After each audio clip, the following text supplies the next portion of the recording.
Millions of people have experienced paranormal phenomena around the world. Are you okay? Oh my god! Sorry. Most are terrified from it. Jeez! But there are the few that seek for the answers. My name is Matt Benton. I have been investigating the paranormal for a decade, and I am joining with Rocky from Chill Seekers to interview investigators across the globe to talk about their scariest and most extreme cases, to learn and share their stories. What truly happens out there?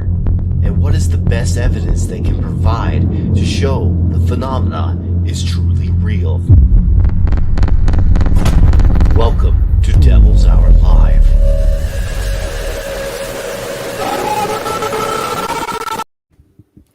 Hello everyone! We are finally here!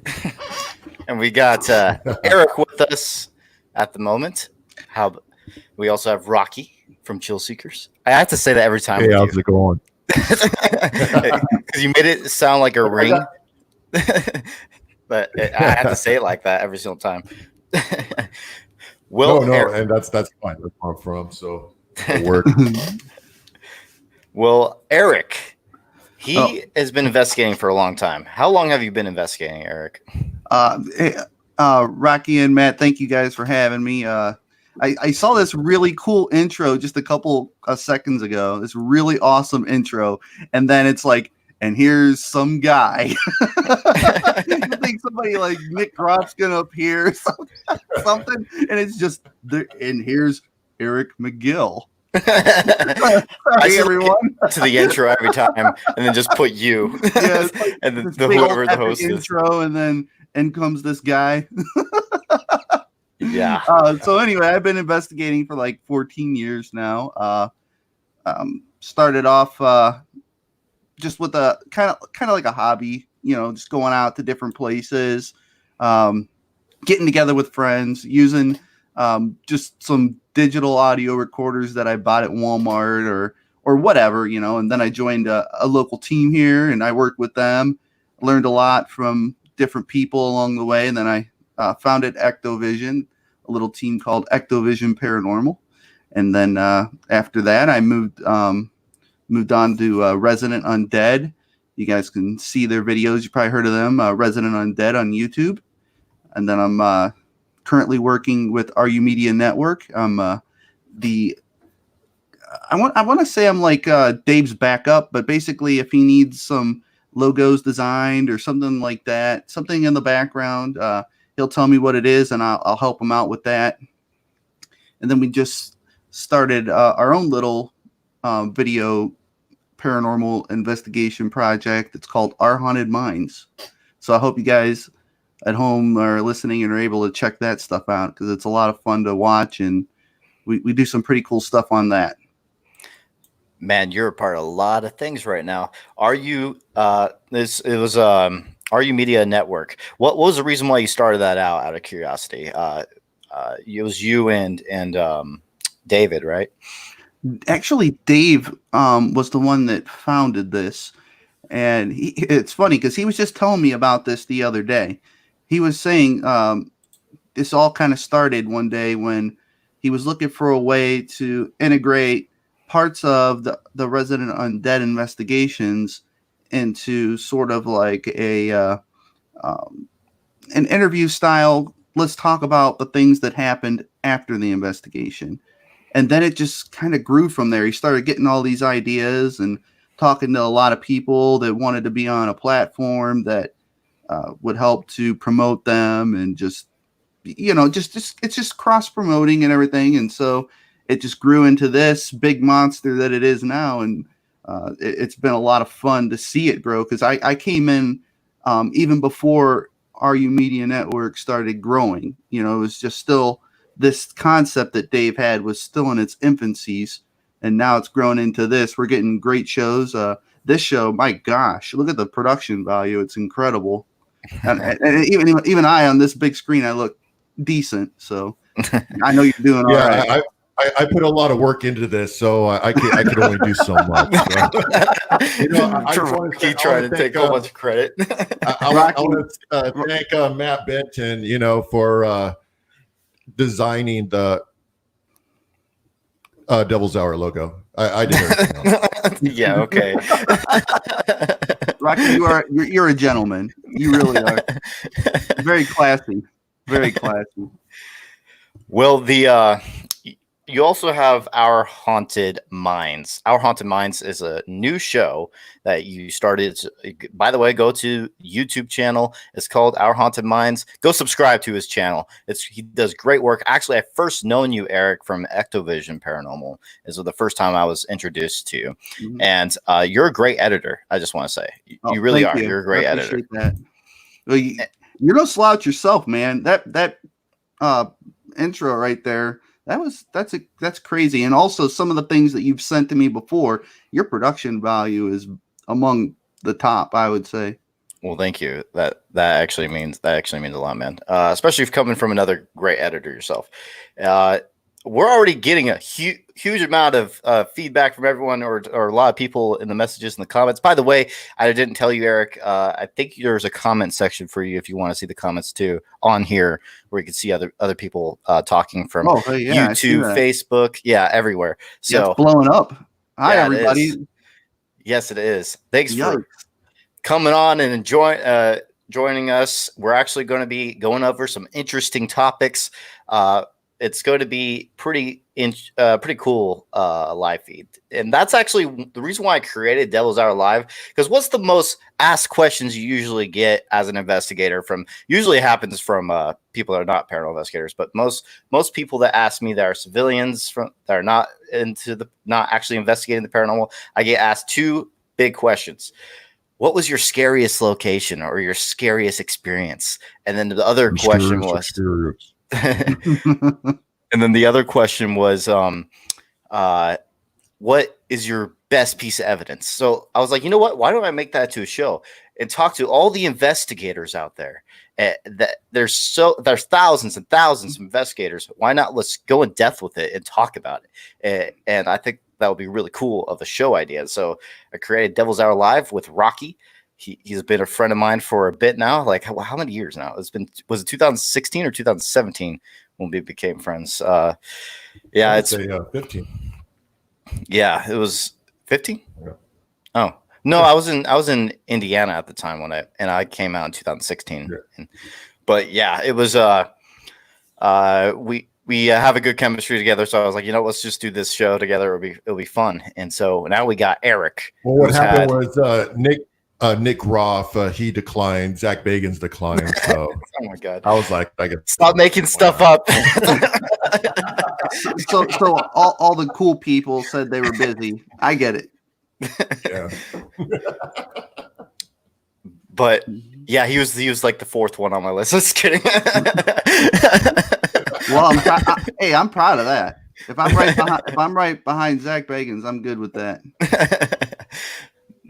But basically, I'm being already told too many times I look like him, so I don't even want him involved with my productions. Just like, get away from me. I'm tired of being called Zach Bagans. It's so annoying to me because I've been dressing like this since middle school, and the only thing that was added was the glasses, and that's because contacts got annoying to me. No. So Joe's like, I told Matt no. He's like, no. He doesn't want Joe is in front of me then, right? Joe is in front of me. Yeah. So if anyone has questions for Eric on down the line or any of us, just let us know and we'll try and go through it. I know I'm kind of concentrated on the conversation between us, but I'll try. Quick shout out to Kathy and Tony for saying hi to me. Hi. So let's get into it. Why did you start investigating the paranormal, Eric? What got you into it? What was that pinnacle moment that made you decide to become a paranormal investigator? So like with everybody, you have these experiences when you're young, well, not everybody, but with most. I lived in a farmhouse in Streetsboro, Ohio. And just one day out of the blue, I think I was like 6 years old. I walked out onto my porch. It was like a small little pad, like a concrete pad. And as I walked outside onto this pad, something caught my eye. It was like this guy walking out of the woods to my left. We had this tree line off to the left of the house. He was just kind of walking across the yard, and it caught my eye. He was wearing a red jogging suit with these white pinstripes up and down the legs and the arms. And the thing that was weird about it was the way he was moving. I try to explain it like stop motion animation. The way that he was moving, it was just real jerky, almost mechanical and precise, but not precise. It was just very jerky, I guess is the best way I can describe it, like stop motion animation. And as he was walking across the yard, he turned and looked at me, and his eyes, I remember this, his eyes were open wide, and they were about the size of, without exaggerating, maybe like somewhere between a tennis ball and a golf ball, somewhere in that range. And they were just bulging out of his skull. And then when he turned and saw me, it was weird because it was like he acknowledged that he saw me. As soon as he did that, he grinned real wide. And I remember his teeth. I try to explain this, but he bared his teeth at me like he was grinning, but it just looked painful. His teeth were huge. I almost about as wide as maybe a dime. And as he grinned at me and started walking across the yard, he reached this area in the back of our property where there was some tall grass, and he fell down into that. And as he was falling, he just kind of faded out and disappeared. And that grass was not disturbed when he fell, just kind of like he fell into the earth, gone. So, I went in, I told my dad, and I'm embarrassed to say I was crying because of how afraid I was. But again, I was 6. So I brought him out. He started looking around because in his mind, some perverts out there in the yard scaring his kid. But we found nothing, of course. Fast forward to today, and here I am trying to find something that, is as profound or as amazing as that experience was. What was the day that you actually decided to become an investigator? Was it just you were thinking about your past, about that one experience, and you're like, you know what, I want to investigate the paranormal? Or did something else happen that made you decide, you know what, I want to actually try and go after this, figure this thing out? Why does this happen? And what was that moment for you? So, as I said earlier, it starts off as like a hobby, because you don't know. You feel like you want to go out and investigate, but you start looking at the dollar signs. So I got to buy this, I got to buy that, I got to buy this, that, and this and that. And, you're like, well, maybe I ought to start off light and see where this progresses, where this goes. So like almost all of us who start off as paranormal investigators, we get ourselves a digital audio recorder at Walmart, and we get this cheap video camera, and we just go off wherever we're allowed to go off to. We might investigate at our homes before we kind of know what this is really all about, or we might go out to a cemetery after we get some permission from an owner who has one on their property, which I was fortunate enough to do. And when you started Investigator, did you prefer visual or audio? Were you, when you captured stuff, were you more of a EVP guy, or just trying to capture like stuff on video? Well, today I'm kind of a whore, and I'll accept whatever I get, and I love it. But initially you're like, I'm going to go out and I'm going to get that full body apparition. But as we know, that just does not happen. You're very fortunate in your life if you're able to witness one, much less capture one on audio. It's like, it's got to be more rare than getting struck by lightning, because we all go out, we all try, we have all this surveillance that we have running constantly, and all this footage that people show us, you can almost tell like, that's been altered with or whatever. It's such a rare occasion to get that full body apparition. So I guess my favorite form of evidence is still, with that long disclaimer said, visual. But again, I think everyone should. love it all. I love it all. Matt was sharing some stuff with me before the show, and parts of me were getting kind of hard. I loved it. I was excited. Yeah, man. I was digging it. We like absolutely love what we do. Like evidence is something I created a show based off of it because I love evidence so much. And I like to see other investigators. I like to bring them together, show me your best stuff because I'm curious about what everyone's captures are because I want to kind of get the community together and then all just display it onto a show. And what's the most intriguing piece or to you and go over it and see it. Everyone can watch it on one show. So that's pretty cool. Evidence. Yeah. Obviously I think myself, I was also about visual.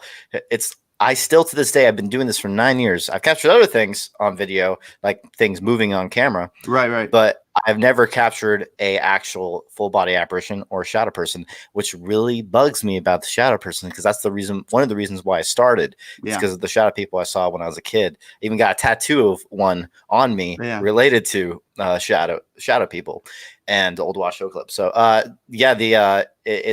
it's what I've always wanted was a shadow person. It's like on my bucket list. Still haven't captured it, but I've captured amazing EVPs and multiple times to capture something move on camera, which was also taking forever to capture. It wasn't until 2017 I actually got that.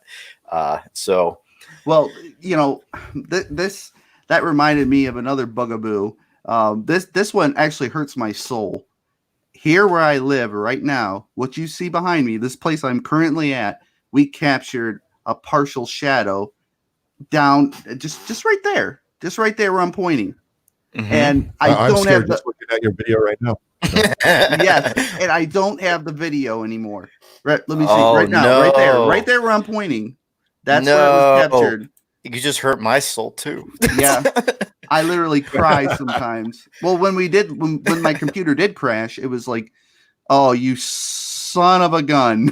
I wanted to smash that thing. Oh man, I've been through that. Fortunately, that computer, it's died now. It's gone. I don't have to look at it and disdain anymore. So we can move on with our lives. But man, yeah, I saw that, and it was just like an arm like going after somebody. It hurts me. Hurts me to say, but it was relevant. I had a talking about it.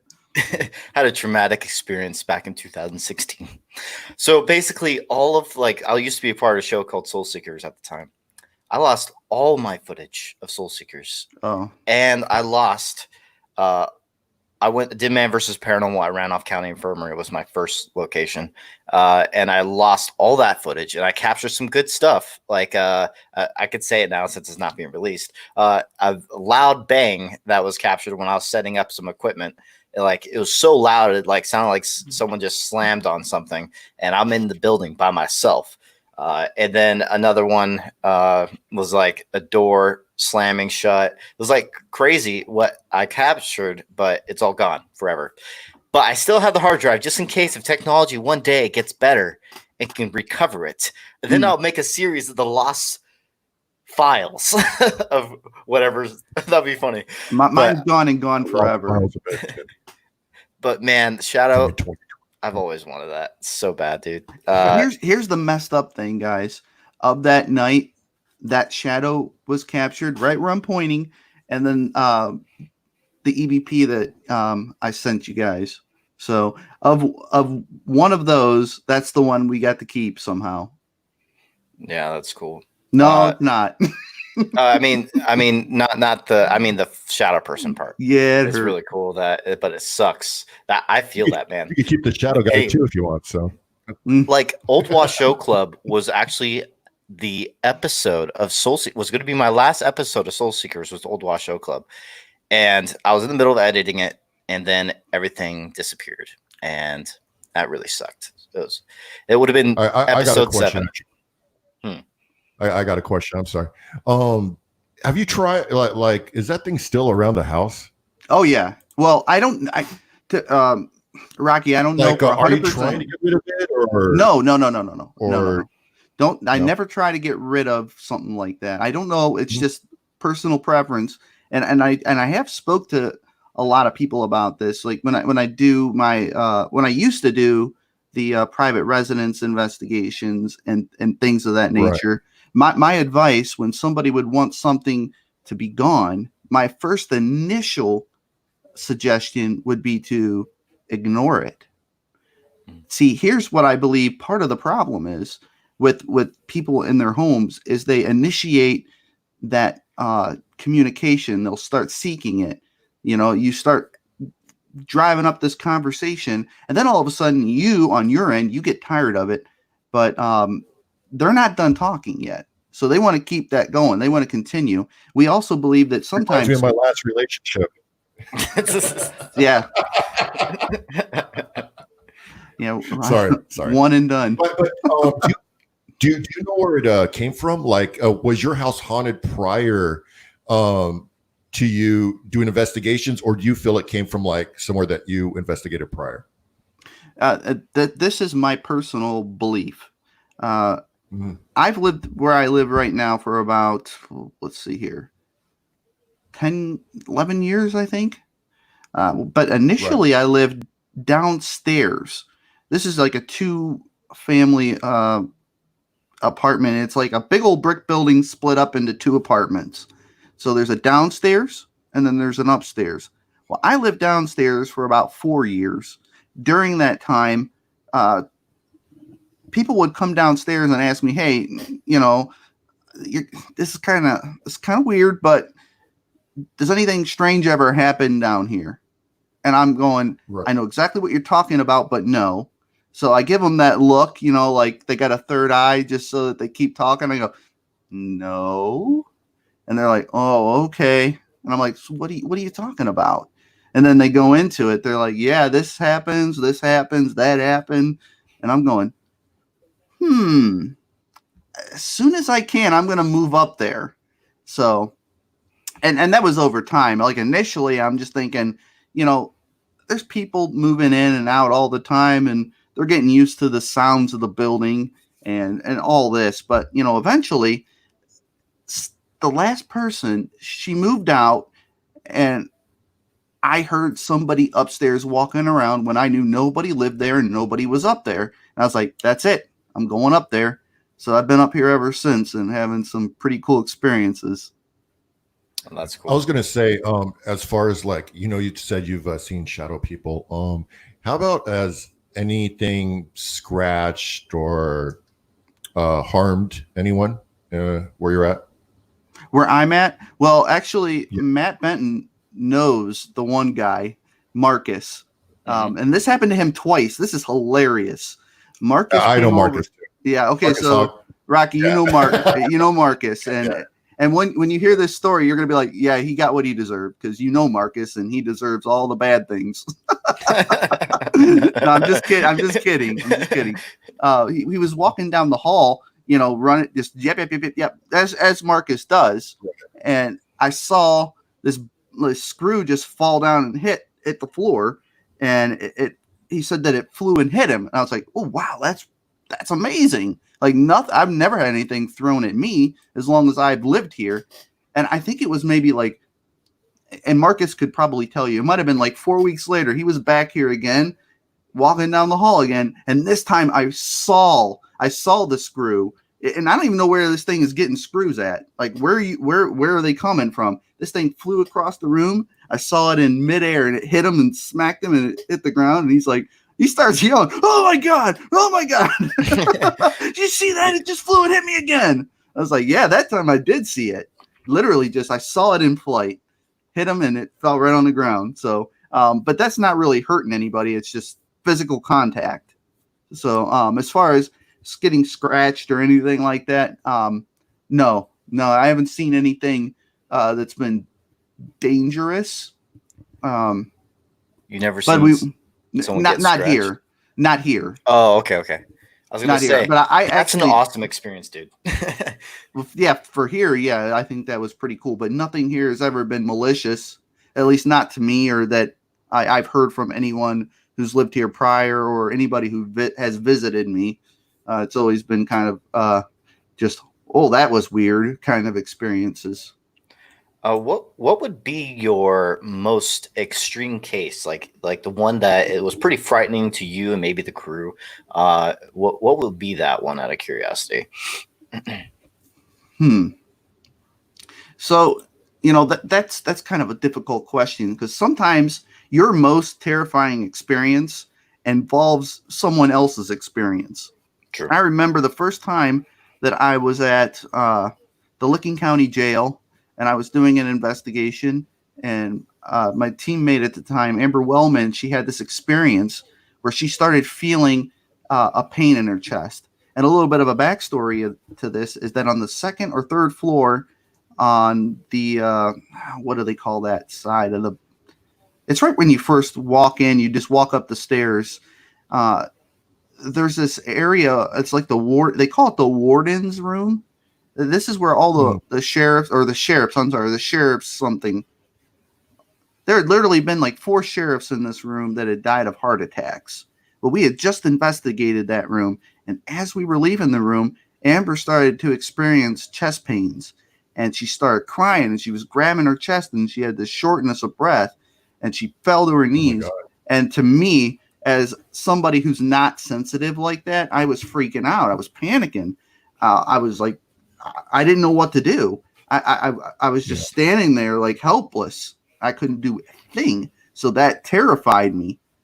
And as far as all the things that have happened to me, I got to put that at the top of the list, even though it wasn't paranormal in my personal experience. It wasn't attacking me. It was affecting her on an investigation. So yeah, that was pretty frightening. Yeah.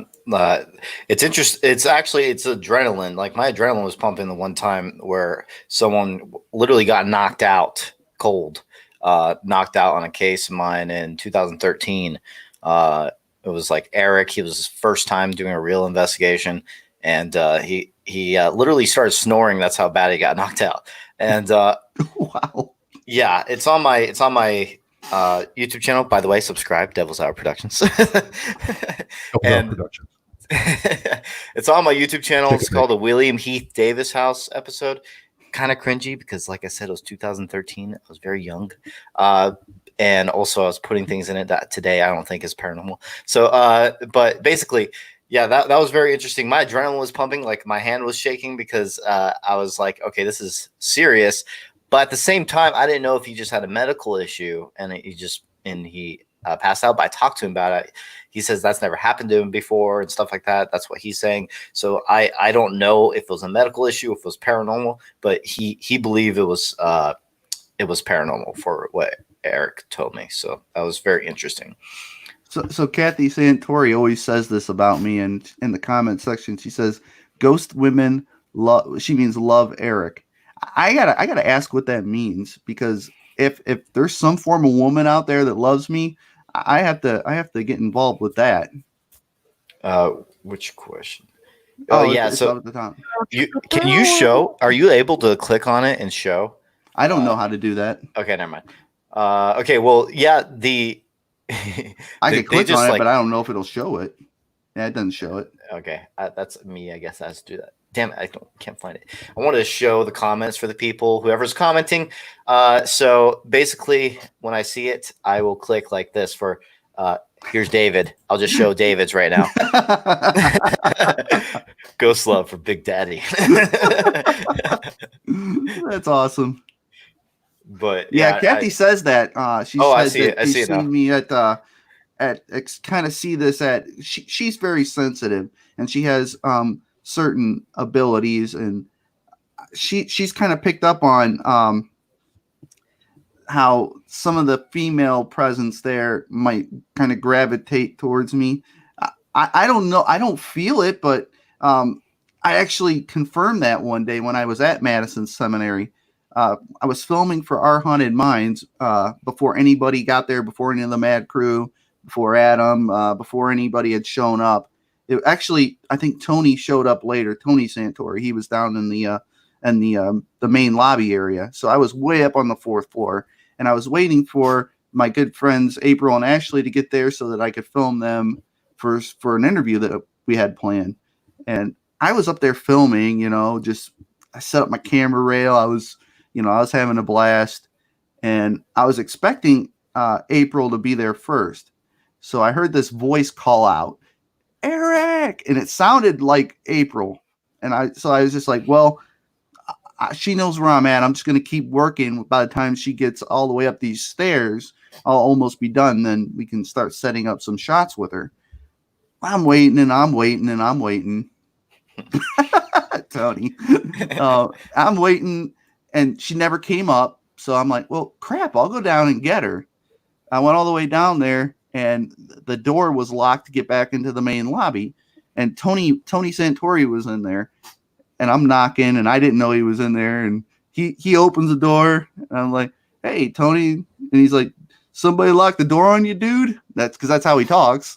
And I said, I don't know. It wasn't locked when I went upstairs. And he goes, yeah, that's happened to me before. Just nonchalant. The door gets locked on its own, nonchalant. That's happened to me. But I asked him, I said, was April here? Because I heard her call out to me. I heard her call my name. And he said, no, nobody's here but me and you. It's like, wow. So, I mean, that kind of confirms what Kathy said. I didn't even know that the spirits at Madison Seminary knew my name, but it was a female that called out to me, and she distinctly said my name. It got my attention. It was pretty wild. Disembodied voice, because I wasn't in investigating mode. I was not in investigating mode. I was in let's film this B-roll mode. I wasn't even thinking like that. So to hear that voice, I think that this is a smart idea. This is also what Justin does, Justin Brown. But what we'd like to do is keep recording the whole time you're doing B-roll. Like, don't cut it, and then maybe you'll capture a moment that happens every single time you go into a building. I've been trying to use those methods most of the time now, but because you don't want to miss something. The only issue with that now, because I upgraded to 4K, is that it takes up so much memory. Yes, it does. So 4K is ridiculous. Like my new Canon camera has 150 bits, a bit rate. So that's like I only get 8 hours from 512 gigabytes of footage. That's it. Yeah, that's it. That's all I get. Too big. Yeah, it's way too big. That's what she said. No, she didn't. Don't lie. But let's go through some of the comments. It says, have you have any luck with the K2? Personally, I am not a fan of the K2 because they can get a lot of things from cell phones. It's actually the easiest one to set off out of all the meters, in my opinion, is the K2. So I like to use.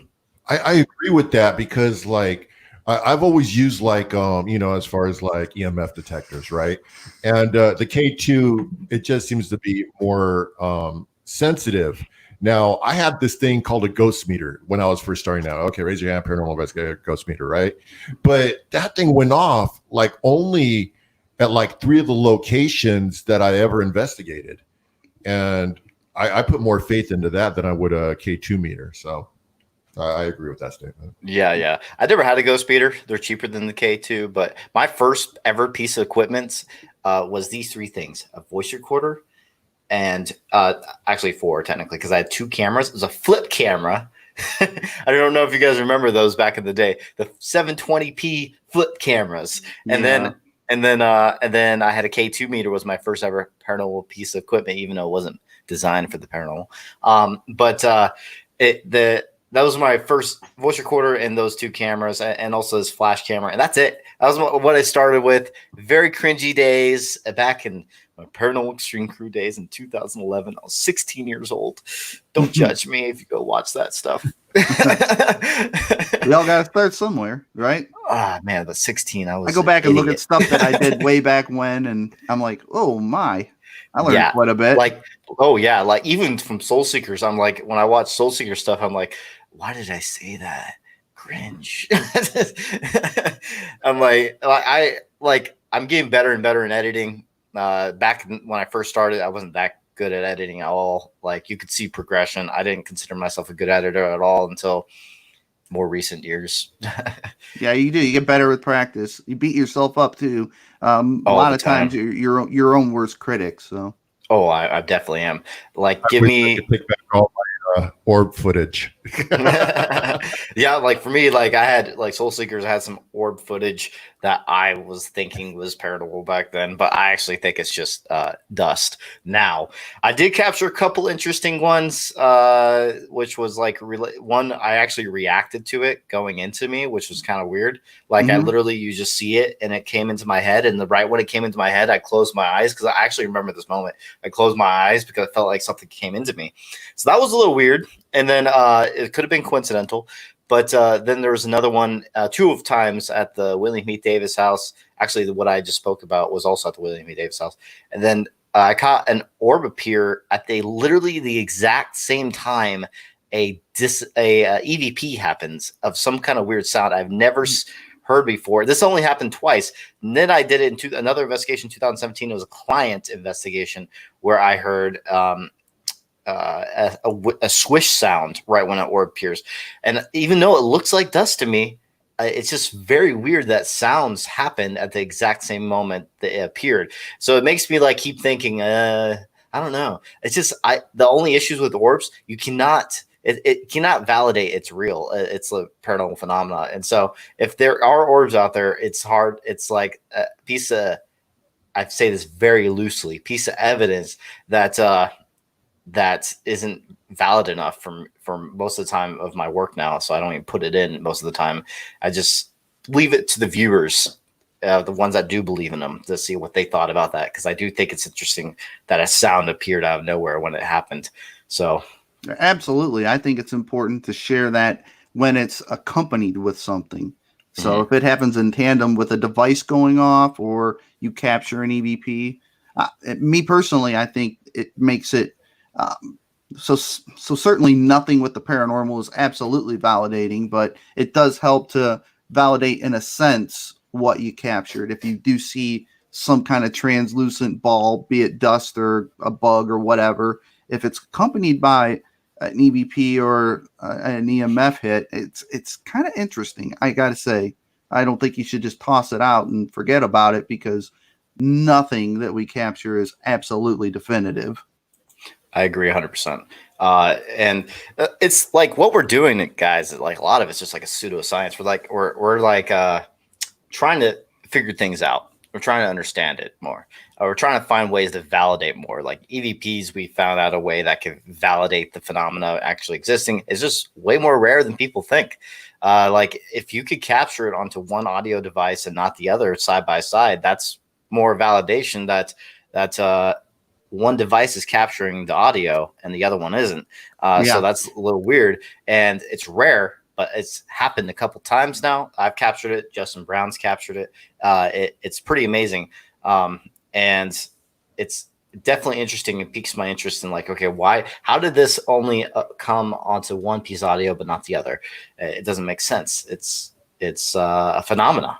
So to kind of back up what you and Rocky were just saying with the K2 meter, as the K2 meters will detect pretty much anything with a frequency. It's like it could be a natural energy source, or it could be a man-made energy source. I've kind of tested that. You can get a balloon statically charged and put a K2 meter up to it, and it's gonna detect it. Or you can turn on a cell phone, and depending upon what kind of signal it's getting, or sending out or receiving, it'll make the K2 go off. So it's pretty versatile in what it detects, but that also makes it less reliable in a way, because you have I am drawing blanks today like you would not believe.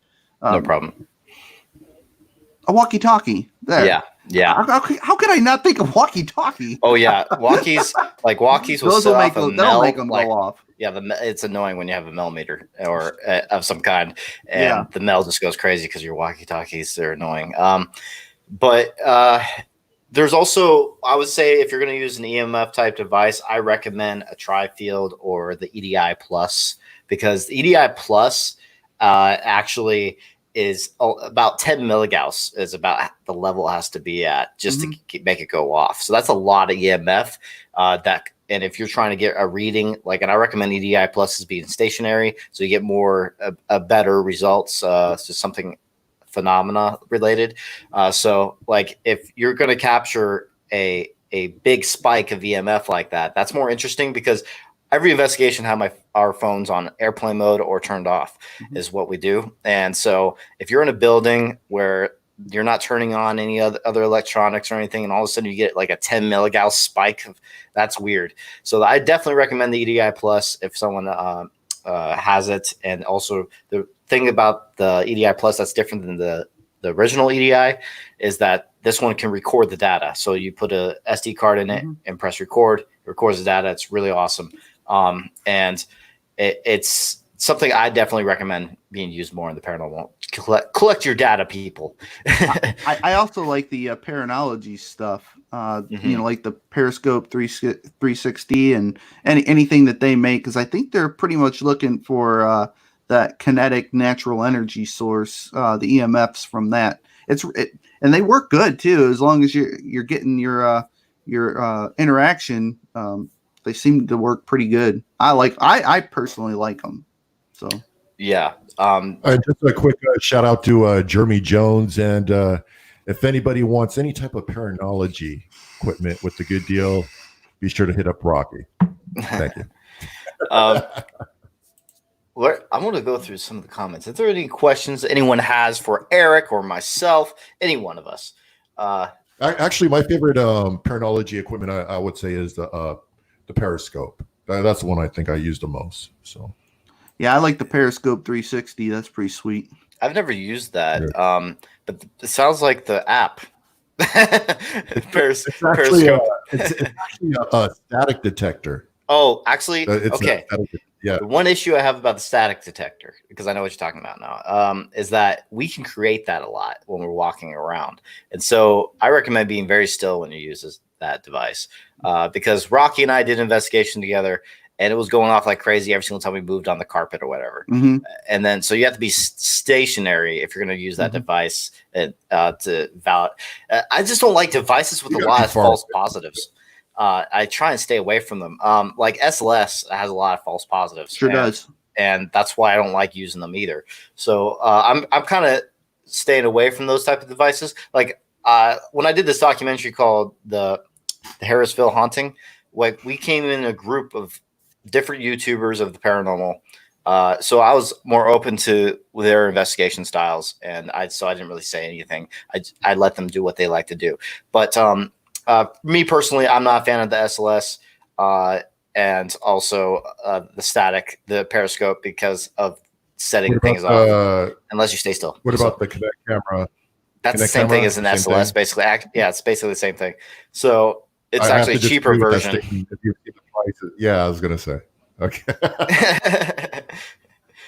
But that's just my opinion. Everyone. Hey, so what's going on with that, Matt? What's going on with the when's that going to be released? Well, I'm trying to do it within 3 months. I'm probably going to be editing starting tomorrow. Actually, is because we're pretty much done reviewing.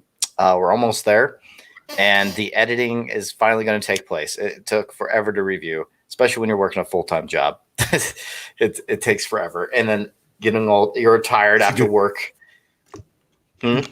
How do you feel? Here's the question. How do you feel about the DR60s, the Panasonic? Oh man, we're getting into this.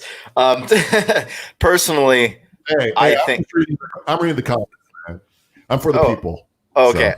So. Oh well, this person loves the DR60s though. The one issue I have with the DR60s is is its audio quality is tremendously bad. Like it's one of the worst audio quality devices I've ever heard when it comes to a voice recorder. And so most of the time, if you don't get me wrong, you could most likely get an EVP on that device like any other voice recorder, I believe. The only issue with that voice recorder is I think there's something that's creating its own interference. And the reasoning why is because I've captured it because I used it. I borrowed one before. And I've heard the exact same screech. DR60. Yeah. someone let me borrow a DR60. It was Austin Maynard. He let me borrow it. The only, huh? So That basically, was nice of him. yeah, no, he was there. He didn't let me like, here, you could have it for this one investigation and bring it back or anything. No, he was there. I went on a little solo with it. Yeah, I know they're expensive. I don't know if anyone would trust someone with that. Man, he would really have to trust me if he just straight up let me borrow it. And so basically, there's some like this screech noise that I've heard, not just me capturing it. I've heard other investigators capture the exact same screech sound from that DR60. So I actually believe there's its own mechanic inside of it that's creating its own interference, and that's why they're getting a whole bunch of voices. They even don't quote me on this one. I don't know if this is 100% true, but what I've heard is that device was taken out of production because everyone was experiencing these audio anomalies with the voice recorder. So that's why they stopped producing them. And so I personally believe there's an issue with the RRDR60, but that's just my belief. It's my opinion. Okay, so Your view? here's my view on them. I tend to believe that there's something within the speaker that's not shielded from electromagnetic waves. So what we have to remember here is that EVPs are the acronym does stand for electro voice phenomena, right? Electromagnetic, in other words. I agree. So what we're capturing here are noises that are being transmitted through, I'm going to throw up the quotes as well, short like range radio waves in a sense. Only they're in a natural sort of wave or frequency, something that our ears can't hear without the aid of this digital audio recorder. Now, with that said, because there is no filter on the speaker, it allows that frequency to come in. Now, with that said, you do hear the noise, but I believe this. I believe that we are able to capture more EVPs with that digital audio, the DR60. Yes, I do. I think they work flawed by the manufacturer, but it works as a benefit to us as investigators in our favor. That's what I believe. And I'm not just saying that because at first, years and years and years and years and years ago, I kind of wanted something in a digital audio recorder that was crystal clear, and those worked out okay. You know, they were okay, but the DR60 it grows on you. You start to use it, and I'm not the kind of guy that likes to fool himself into hearing something that he doesn't hear. I'm the kind of guy that likes to make sure that I am hearing what I'm hearing, and I'll not pareidolia. Right. Yeah, or what they refer to as maybe audio matrixing and different things, audio artifacts or whatever they call it. You know, what's weird is that when I hear the word matrixing, when you look up the word matrixing, I don't even see it anywhere as a definition. So I think it's weird that I think people made it up and then it became a thing. But Yeah. Because I look up matrixing and it's not as a definition. So it's a little weird. So I just say pareidolia because it means the same thing and that's actually a word. But that's just something I realized. Got another question on the list. Oh, I'm sorry, guys. Millimeter. Matt? I like the millimeter. I like that it's not as sensitive as a K2 meter because you could put a K2 meter, it'll get spikes, and the millimeter is not going off at all. So it's not as sensitive as K2. And obviously, you're going to be turning off your phones and everything like that. So, and also do a baseline reading of the house or wherever location you're at, so you know it's not anything natural creating it. But yeah, I believe the millimeters are useful in certain situations, especially the one with the REM. I love using the one with the REM. Eric? Oh, okay. The millimeter.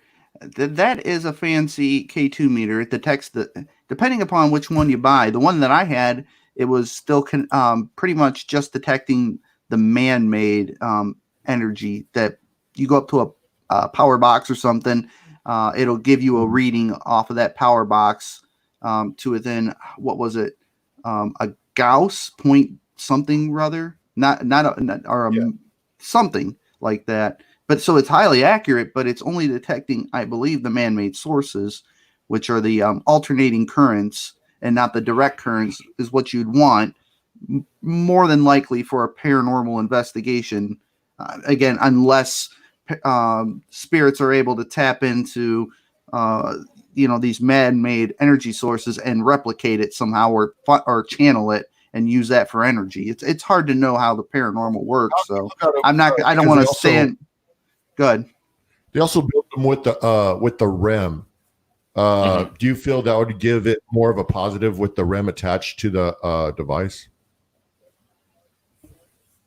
Like a positive as in, what do you mean by that? I think they're both detecting the same frequency, so I don't know that one would. I agree with that. I mean, like, will it make it more, like, for example, well, I should just ask this question. How do you feel about the REM pod? I like a lot of the tools like REM pods and millimeters. I don't mean to cut them down or anything. I use them all, but I think they work basically the same. It's just one shaped differently and one makes different sounds. Actually, there's one. The only differences between the millimeter and the REM pod is that the REM pod has a bigger field. The millimeter is more limited, smaller. That's really the only difference. For the millimeter REM, I'm talking about, not the. Oh, yeah. I'm sorry. Well, let's say that. Okay. Yeah. That's what I want to clarify. Also, I've had one thing about the REM. If you're going to use it, try and get intelligent responses back, because yes, other things could cause it to go off, like walkie-talkies, for example. And so we always had these natural issues with when it comes to EMF, and that's why it's also kind of one of those things that's a little iffy. And so that's something we also should take. I think everyone in the paranormal should go into it with a open state of mind, but also in a different skeptical way of thinking. So I think that's important, because, for example, there's a problem in the paranormal field, in my opinion, where a lot of people are seeing, if you zoom, like people zooming into photos a whole lot and seeing pixelated photos and creating faces out of it, and they think it's paranormal, and really it's just pareidolia. And then a lot of dust orbs that is most likely just dust. It's a demon. And demon. Yeah, there's a lot of those issues. And then can I speak up for a moment? Yeah. I don't think that is a big of an issue as what you may believe. A lot of paranormal investigators aren't the ones that are doing it. It's the people that are seeking out help because they don't know better. They're kind of relying on people like us to help give them answers and help them to understand what it is they're looking at. They're not investigators. They're not professional, camera people. They don't understand low light and apertures and things like that. So they honestly believe that sometimes what they're seeing is, something paranormal. But here's the thing that I always try to take into account. It doesn't hurt anybody if grandma down the street thinks that something is paranormal and maybe I'm not sure or I don't believe it is. It doesn't hurt. So if she wants to believe that what she captured is maybe her husband who passed away and it brings her comfort or brings her joy in some way, it doesn't hurt to just let her go on believing that. And this is just my personal opinion. If it brings her some kind of comfort or some kind of joy, alleviates some sadness, allows her to feel that maybe, her husband is still there or whatever the case may be, it's just not my goal to go and squash her soul or her heart or her belief. So I'm very careful when things like that are brought up. But for my own personal stuff that I capture, Matt, I always believe that photographs are the hardest things to take a look at And I'm going to use that cliche phrase, debunk, because you almost need the movement to accompany whatever it is you're looking at to really know what it is that you're seeing. That's just my personal opinion. Pictures are terrible. It's so hard. I hate trying to analyze a photo. You see I like agree. this low light creating the artifacts that look like shapes. You might say, hey, yeah, there's a shadow guy at the end of the hall. But if it was video and it was moving, that shadow might kind of fade into a door that's not closed all the way or something. So it's really hard to tell. Yeah. So that's the only thing I wanted to say about that. I don't think the problem that you're seeing is really a problem. It's just people that haven't been doing this very long. And I think I've had different experiences because when I was like in California, I met other investigators. They're showing me the same type of thing by photo. Even Old Washoe Club, they have a couple of them. They have them displayed. That's not, I don't think that's investigator stuff, but they're displaying this stuff at their museum. And I'm like, oh man. Giant orb. Giant orbs. Yep. and it's funny that they're displaying that at a museum. Well, we have to be careful there too, because what we believe to be more, and again, this is how I kind of look at things. You know, if somebody believes that what they caught is paranormal and we don't, what we've caught ourselves isn't any more definitive than what they did. Even though we got all these things that we believe kind of confirm what we captured, we still don't have scientific proof that, hey, this EVP was captured, because I can talk about how many things I've caught that I firmly believe are paranormal till I'm blue in the face. But Matt, you weren't here when I caught it, right? Rocky, you weren't here when I caught it. So for all you know, it's just another there when you caught right. So that's kind of thing. You got to kind of be careful and mindful of that as well, because they can cut us down for what we're sharing too. And that's just being fair, I think. Well, one thing though, like when it comes to EVPs, there is actually a better option to help validate the phenomena. Have you heard of the RSVPR setup? Sounds like RSV. No, I haven't. So basically, it's a shotgun mic, a 4-channel recorder, and you connect that shotgun mic into the recorder, and also it's recording from the stereo mic and the shotgun mic. Both are recording at the exact same time. Both are going to the same exact SD card with the same media code data. The media code data will prove that it's the same raw file, not manipulated. And so basically, if you capture an EVP through a shotgun mic, which is more likely because it's more susceptible to EMF frequencies, and that's what we believe, well, some investigators believe that's what EVPs come from when they affect the mics. And so if an EVP is captured through the shotgun mic, which has less of a shielding than the stereo mic, and you capture nothing from the stereo mic, something from the shotgun mic, going to the same SD card. That's amazing, in my opinion, because you are capturing evidence of this phenomena of audio manipulation, because there's literally side by side. Well, and so we got to be careful with the word evidence, because what you captured. I got a Panasonic. What you capture there isn't evidence. It's an EVP.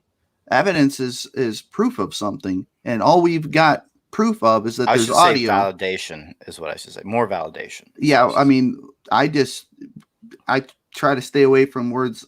This is just me personally as an investigator. I try to stay away from words that try to infer that I've captured something definitive, because I know that somebody sitting at home, or maybe even somebody listening to us right now, can go, hey, what you captured was a stray radio wave, not a ghost, not the spirit of grandpa, not the spirit of that little girl that mommy and daddy want to speak to again.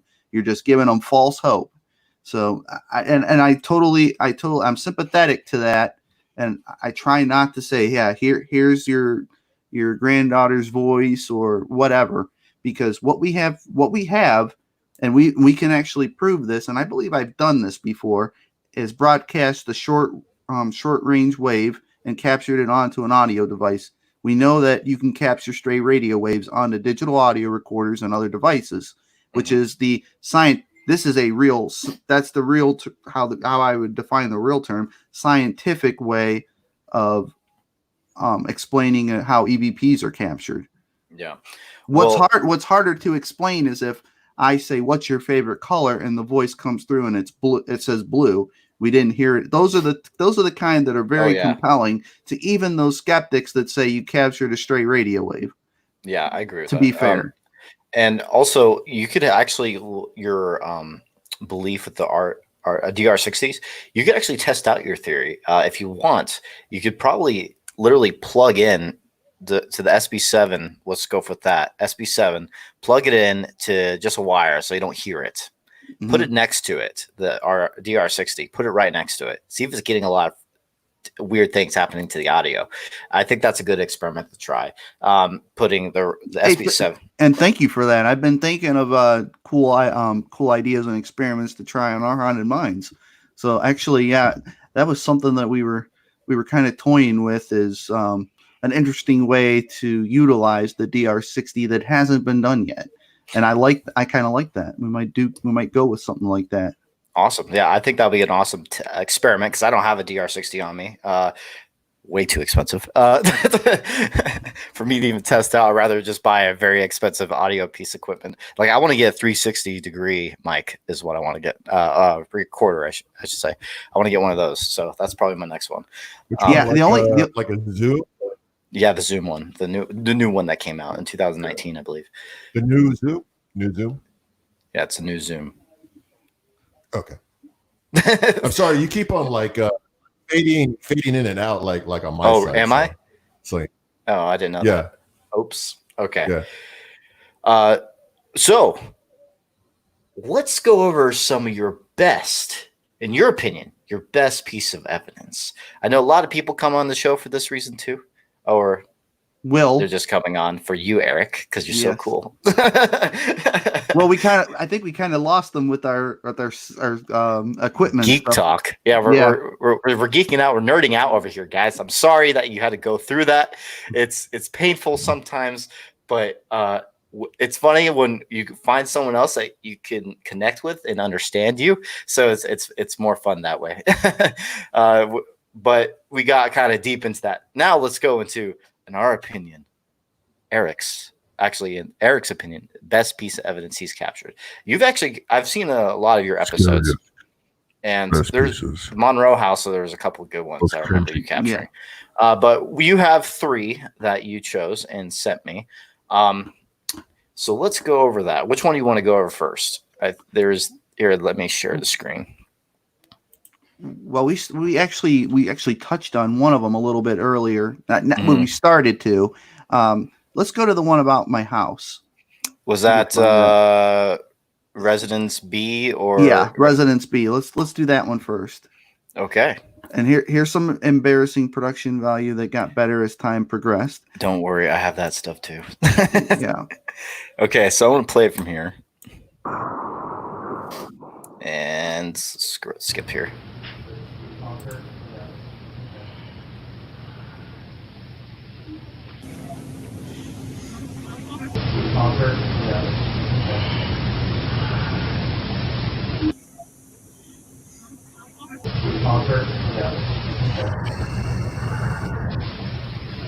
Okay, so it's very whispery. Yep. Interesting. I heard it though. I heard it. Yeah, it was interesting. 2014. So yeah, that was back in the day. Mm-hmm. That was back in the day. Wrong one.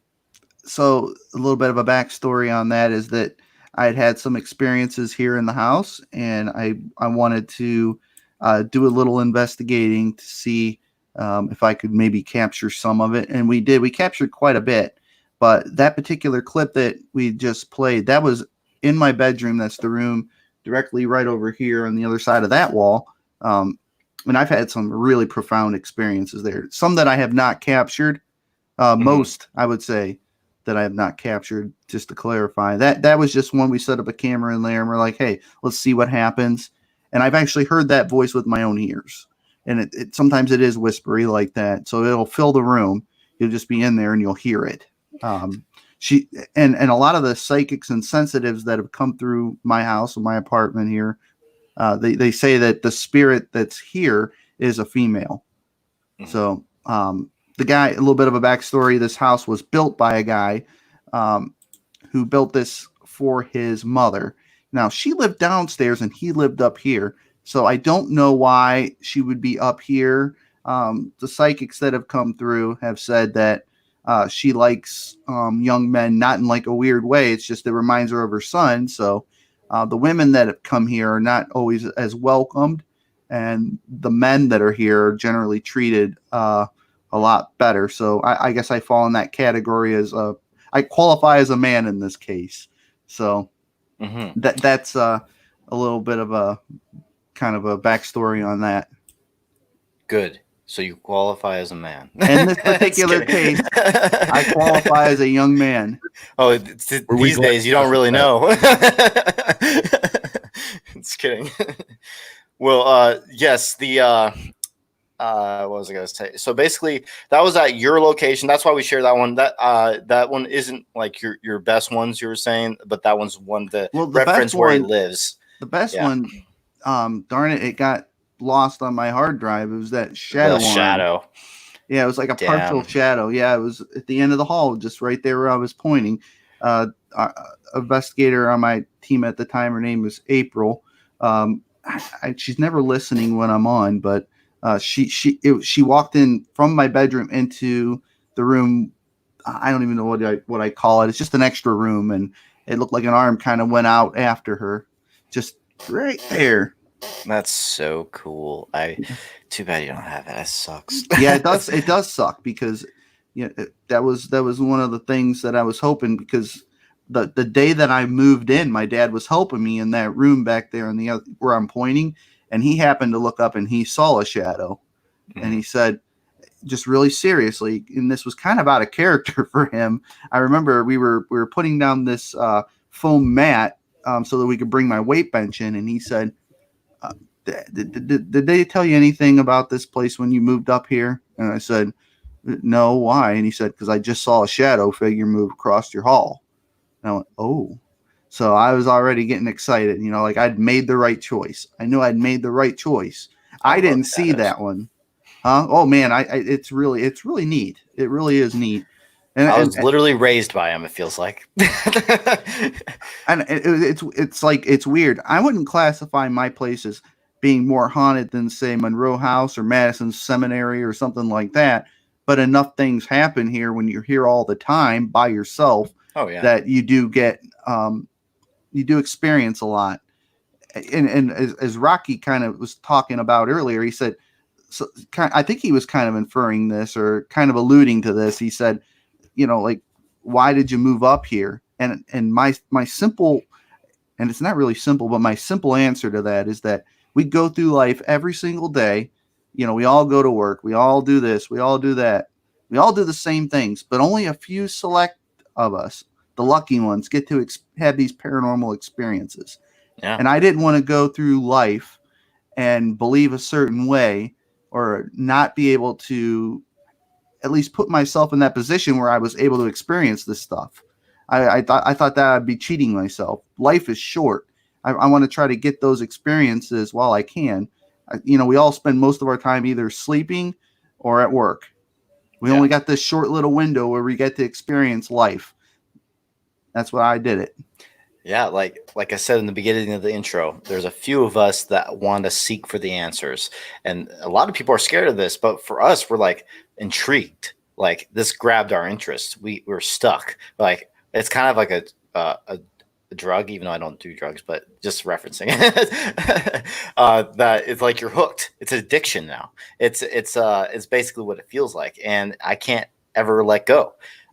Even when I've gone through things in my life to where I had to take breaks and stuff like that, I always came back because it's just something that just feels me, like something I want to discover more of, and I can never give it up. So don't want to either. We have got a lot of awesome comments in the chat. I know. And this is so cool because normally when I'm on a show, I can't see them, but everybody's chiming in and saying a lot of awesome stuff. Let's give shout outs and comments. Yeah, let's do it. Because like we've been just talking a whole bunch. Sorry guys, we're not ignoring here's you. a point that Dave made.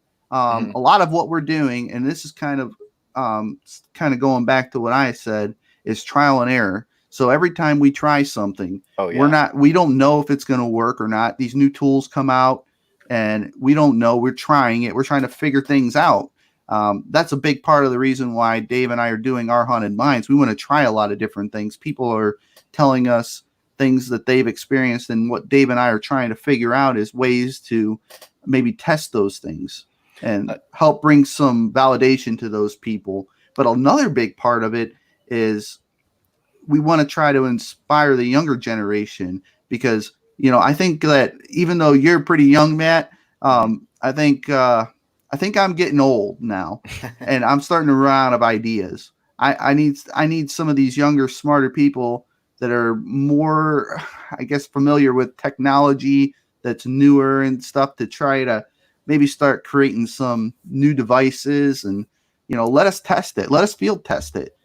We can't spit on any kind of new ideas right now, because we're getting stuck in a rut where a lot of us are just using the same tools in the same ways. I like it when new ideas come out. I think that's really cool. It helps us to move forward. New ideas lead to new discoveries. Sometimes. One thing I've been super fascinated about ever since I learned that Ghost Hunters is now using this, and I was like, how? Because I thought this device was like meant for like a very small, like the lens that they had for it was like very small, and I was wrong. Apparently, there's a device now called it's like electron multiplying camera, and it's being used on Ghost Hunters now. And I was like, holy crap, they found out a way to make it into a regular camera now, and not like one that's just meant for like science purposes. And I thought, in my opinion, it was like something that was close up. Is what the lens was. And I think I saw one with a laser or something like that. And because I've heard about them a long time ago, and I just didn't make the connection of using another lens of some kind and using it for a show and actually using it for the paranormal. And they did. And I thought that was awesome. I want one, but they're super pricey. And yeah. Same thing with the thermal, you know, you go and look at that. It's like, this thing has been used for surveillance and military type applications.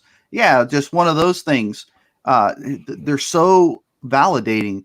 First off, if you're running video, you're going to see movement.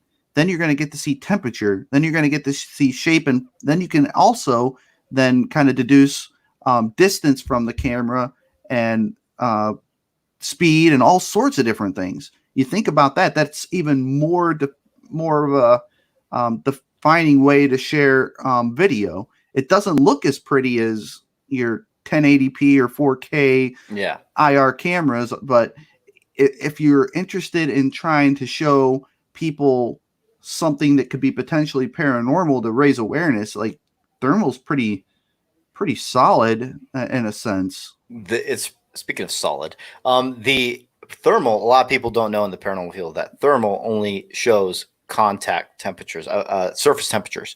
That's it. It doesn't show like gases, like breathe hot breath. It won't show it. It has to have mass. That's the easiest way to put it. And yes. we know that as investigators. So if we capture a cold mass going through a wall, that is totally unexplainable. Phenomenal. Yeah, that's amazing. We can show somebody that, and trust me, that would have to be hard to fake. Could you imagine going into After Effects or some kind of special effects software and creating all of those little specks and trying to get that to look natural and fluent? It's not worth it on any level. So if you capture something like that, I would be like, okay, I'm stumped. That's you got something. There's something that they captured with on Ghost Hunters. They captured a full-on shadow person, and this with the electron multiplying camera. And here's the thing, guys. You know how amazing that footage is, because all they have to do is show the SD card and say, here's the raw data, the raw video. And if you could recreate this, like, I don't see how you can recreate it. They already tried. They put a person next to it. Looks completely different. in so many ways, and it does not look like a person. That right there is phenomenal evidence. And if you have the original file, you can show off the media code data saying, "Yep, this is the raw file, guys. Was filmed directly from this camera." And they to me, that's proof enough. Personally, like it's like that this stuff exists.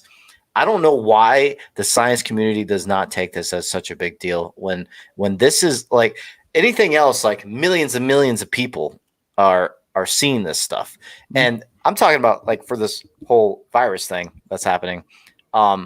There's millions of people being affected, but it's kind of like they're ignoring that's basically with this, but they're ignoring it. They're not ignoring that, obviously, because people are dying and stuff like that. But they're like literally millions of experiences are happening, but people are ignoring it. And the science community, I don't understand that personally. Well, probably a bad reference to what I said there, but no, because I follow you. But it goes back to what Dave said. A lot of people put a lot of faith in what they're seeing on the TV shows. Now, I want to give props to you, Matt. And you too, Rocky. The TV shows, they have a lot of unlimited resources that we as investigators do not have. And for the production value, for Rocky's show and for the show the stuff that you've shown me, I think for us to be anywhere close to what they're broadcasting on network television is phenomenal. You got to imagine these guys have like $50,000 per episode as a budget. What do you have as a budget, Matt? 1,000. Really, it's that high? Because mine's not that high. Sorry, no, not for mine. Actually, I was thinking about the whole crew because for this last documentary we shot, we only spent for the whole crew. We spent like probably 1,500. Is about how much we spent, and we don't even spend that much. Who can afford that? Who can afford to throw $50,000 at an episode? Right. That was for the location. That was for the traveling. And that's about it. We already had our equipment. That took us years. That took me, for the equipment I have right now, took me so many years to gather over time. And there's more I want, like the electron multiplying camera now.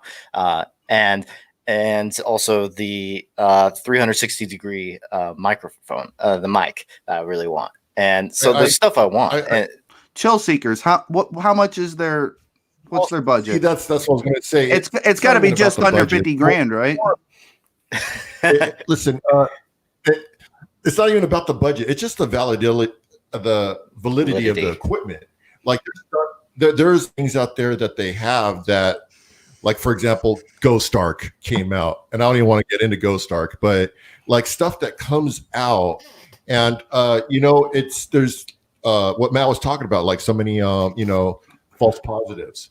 And what we try to do is try to eliminate all the equipment that we feel that are going to proceed with false positives and try to do our best. And again, just actual from the basics, just from like EVPs, visual evidence, stuff, mainly more as video cameras. I say I do more as far as like a quality and production, trying to get anything through video, because if you're going to get it through video, it also has audio. So that just kills two birds with one stone. But yet we'll still try other devices such as the DR60 and all this other stuff, just to see what evidence we are going to capture with that, with the other relevance of other investigators of what they captured. So it's more on the type of what people are going to believe rather than just trying to blow money on just everything. So that's my answer. Well, there's so much other equipment I want to get. Like I want to cover more bases. Like I want more cameras. This is expensive. I want to cover up a whole entire location that we're filming. That would be awesome. Like it's just that with budget I have, I want to actually make a video one day of what behind the scenes of what my life is like. I even created a blog page about it. I'm going to start doing that. Showing what the behind the scenes life of an investigator that is just a normal investigator. I don't have any producers paying for anything. By the way, this is sponsored by Shadow Legends. Just kidding. sure to read the Just kidding. support us on send money. Don't By ask the way, thank questions. you, Denise. That's Double- kidding. Denise Smith, thank you. I appreciate it. Take everything. Bitcoin, PayPal, EBT. By the way, Patreon. guys, Send money, it's a don't ask- perfect opportunity to talk. That's a motto. Perfect opportunity right now, because what you can do this to help support our productions is please just go to our Patreon. This is going to my productions and other future documentaries, and this show alone. It's like $49 a month just for this StreamYard. 49,000 a month. Yeah, So right. we will take $1 per person. So Send money, don't ask questions, support the show. Oh And my God, I'll send you a stop thank it. you. Stop it. But basically, guys, you could really help us out just by. Good thing I'm covering you now, Rocky. Just kidding. But yeah, you guys could always just go here to Patreon if you want to help. It will help a lot and just support the productions. Anyway, so yes, the productions it's pricey sometimes, but I just do a normal job. Dude. I work at Jiffy Lube, and now for the first time I'm doing a production that could give in a little bit of money, but not that much. I'm making a movie, putting it on Amazon. Not going to make that much off of it, I don't believe. And so, but it's still a little something. And I'm working a full-time job at Jiffy Lube is basically what I'm doing. And so everyone. I think most investigators have a daytime job. So Yeah, my point wasn't, I guess, I hope it didn't come across this way. I wasn't trying to complain about it because we all do this for the passion and not for the money. But I want people to kind of, when people are watching us and they're comparing us to those network shows that have, the best cameramen or they have the best editors, the best sound guys, all of the cream of the crop, and they have that working with them. And they're comparing us to them. I think that's humbling. I mean, it's an honor. I don't know how else to describe it. They have all the best of the best, and we get compared to them. And people tell us a lot of times, "Hey, you guys are better." I think that's incredible. That's heartwarming. I think that's amazing too. Like when I was doing Soul Seekers, all the stuff that's stacked up against us, our full-time job, the funds. Our equipment is not. These guys are using cameras that are way out of our leagues. We're just using these prosumer grade cameras and stuff. These, for us, when somebody says something like that to me, I am really honored. Oh yeah, I agree. We obviously we try our best, but it's just amazing that people support us and they watch us and they give us those kind of compliments. They're watching and they can't tell the difference in our quality. That's me is the greatest compliment. Like Sure. I love Eric and I, when we edit, it takes so much time of our lives. You guys, people that don't edit have no idea how much of our lives is taken just from video editing. It's crazy. Like especially a movie or episode. It's insane how much you have to edit. Like Man vs. Paranormal, I have some of it done, and just 8 minutes of it took me 2 months to edit it. Because it's hard, mainly because of finding the right music.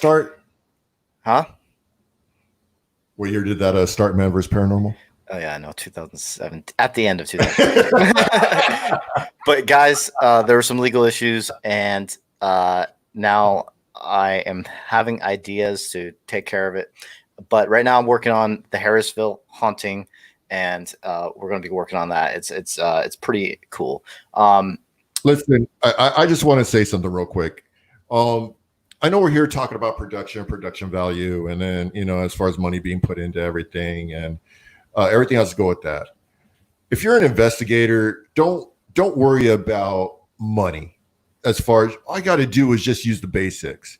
If you're all you need is just go out there, have a camera. Can't afford a camera, just have an audio recorder.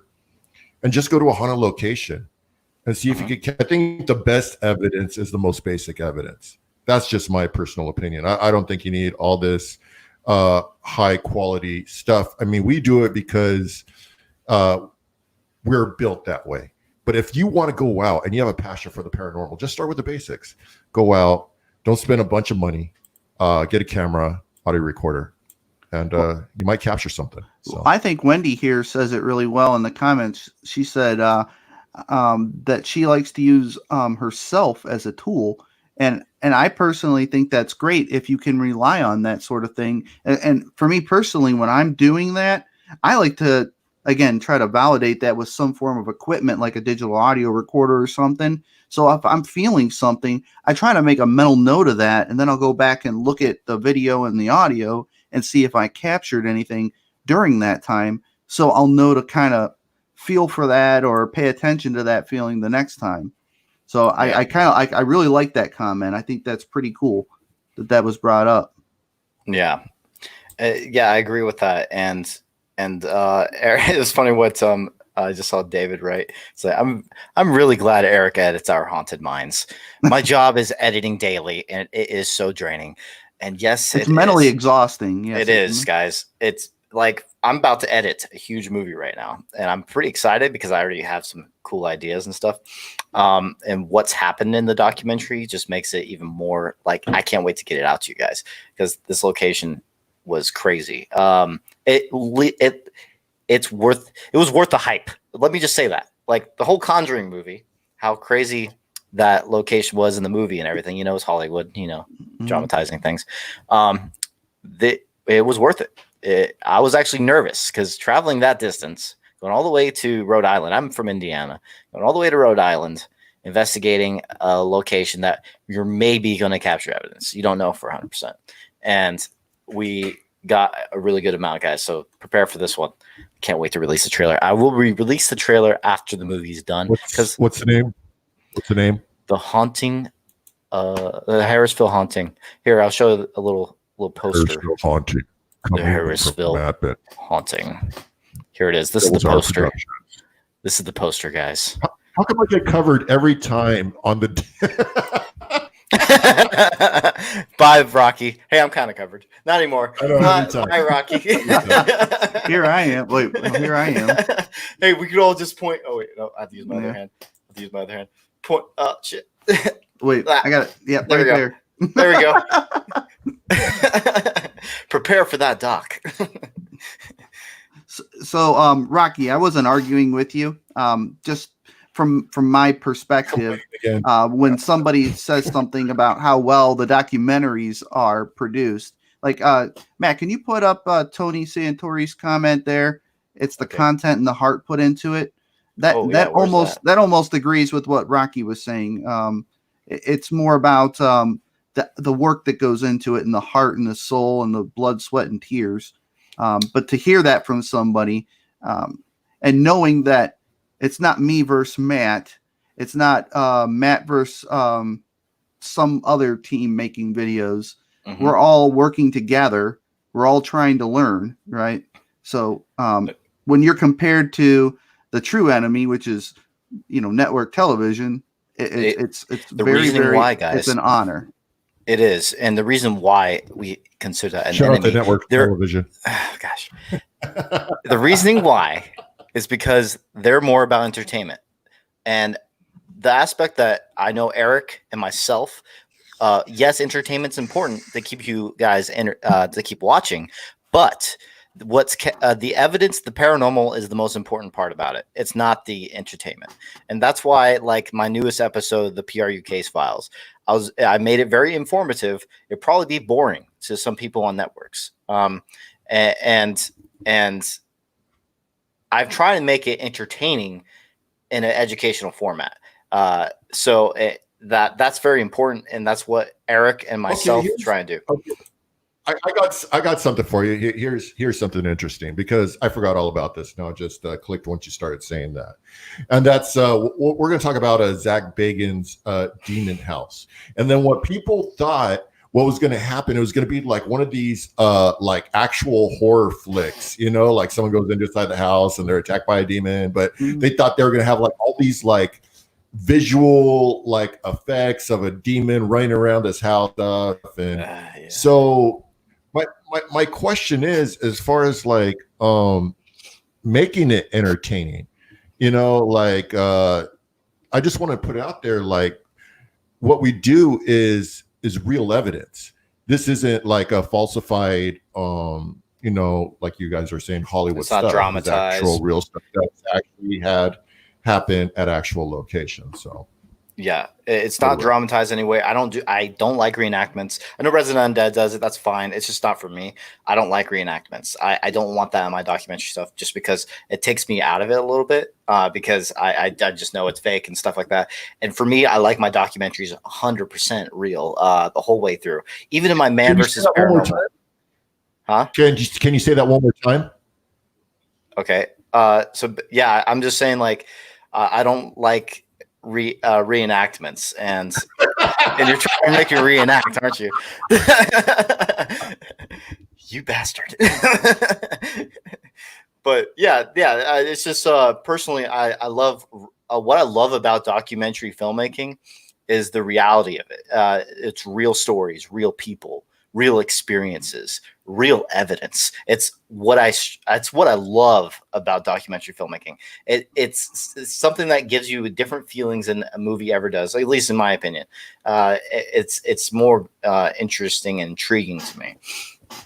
Okay, so from the RU perspective, think about the genius behind the reenacting. Yeah, they're using it in a different method, which I do agree with.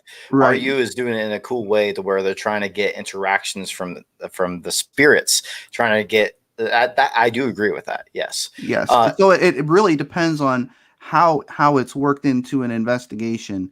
The sole purpose of that whole reenactment is to encourage that intelligent response or to get that spirit's attention. It kind of evokes emotion, some kind, especially if maybe, for example, you purposely get it wrong, knowing that something probably went more this way, but you go off in left field and you're waiting for that response. I think that would be exactly one of the things that we would want to try to show to people to help them. Well, it's kind of help us raise awareness in our field.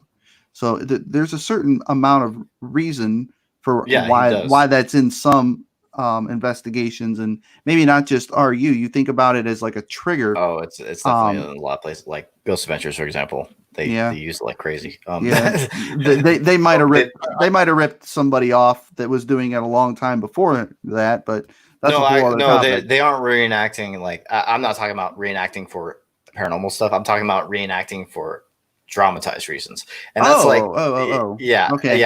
I'm talking about that. I'm not their Resident Undead's way of doing it is completely different, and actually is to get activity in response to what they're doing and see what. And it's funny too because it's not exactly how it happened in the past, and some of the spirits call it out, which I think is funny. The spirits are like, that never happened.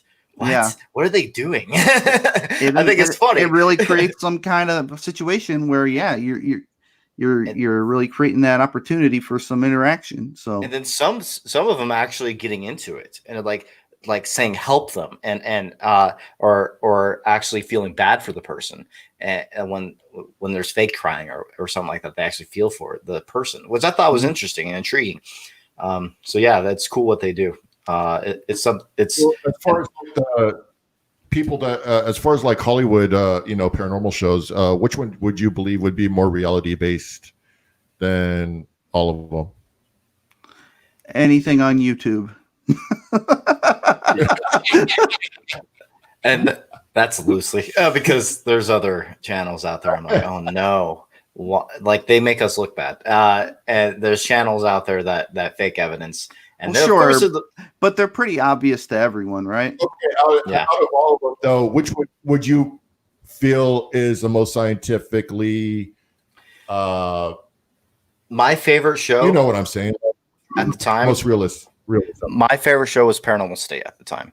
I'm a fan of Chad Kalick. Chad Kalick's an amazing filmmaker. Are we talking about Ryan Buell? Yeah, Ryan Buell. I've heard some issues about it, and I've heard things. Great guy. I also know people that worked on the show, so I know a little. I'm not going to go into that on here, but I know some small details about that. So I learned the type of guy he was. I don't know if he still is because I know he was doing drugs and everything. If he's I don't know if that's the reason why he was acting that way, because addiction does some seriously bad things to you. Or if that's just the type of guy he was. I don't know for 100% to be honest, but I don't know the guy. So But I've heard behind the scenes of what have happened from people that have been on the show, and it's this. But I really did like the show. I love how they investigate what it could be, the entity, and they go way more in depth than most of the shows did. And Chad Kalick is my all-time favorite documentary filmmaker when it comes to the paranormal. He does phenomenal work. Was it American Ghost Hunter? Was that? Yeah, he did American Ghost Hunter, and he did. Okay. He also did Sir No Face. I haven't seen the second one yet. I want to see the second one. He's a great filmmaker, and I hate how I'm compared to Zach Bagans because I have actually like his work a hell of a lot more in a lot of ways. He doesn't do reenactment stuff either, and I think personally Ghost Adventure is a little too dramatized in a lot of ways, and I don't understand why he still screams when something happens and runs away. It blows my mind. Like, they've been doing this for over 10 years and they're still screaming and running away. I'm like, come on now. I don't understand it personally, but okay. So Matt got a chance to meet him. It was awesome. It was a great day. You're going to tell my experience with meeting up with Zach? No, not yet. No, I'll see that part of the show, but it was pretty good. I like Paranormal State for the I guess it's for the cinematography. They were very cinematic when they first came out. It was almost like watching a movie. And I'll tell you, I love Michelle Belanger. She's awesome. Yes. She's amazing. Legit. I can't say enough great things about Michelle Belanger. But as far as what's on TV right now, probably Destination Fear. I think they're doing a pretty good job. I think that the concept of it is really cool. If you consider what Rocky was saying earlier about how spirits drain energy. Well, if you put yourself in a situation where you are in constant fear, think of the energy that you're generating. Think of what you're doing to the atmosphere or what you're doing to allow a spirit to drain energy. Think about that. Think about that theory. I think that even Matt has tested this during. I don't want to give too much away about your documentary, but you probably tested this theory during Man vs. Paranormal. Yes. So it's actually tell me that's not a cool idea. Yes, and actually, I gave the idea to Dakota and Layden. By the way, I spoke to Dakota a long time ago. Actually, sorry, I don't think I claimed the whole idea because he actually was coming out with a documentary of his own. I don't know if it was the same idea he had then, but he had a documentary in the past. It was like I can't remember the name, but it's very similar to Destination Fear. And I didn't get to see it. There's no release on it. It was just the only release it had was a film festival release and also a theatrical release that for like a temporary amount of time. And so, but basically, I spoke to Dakota.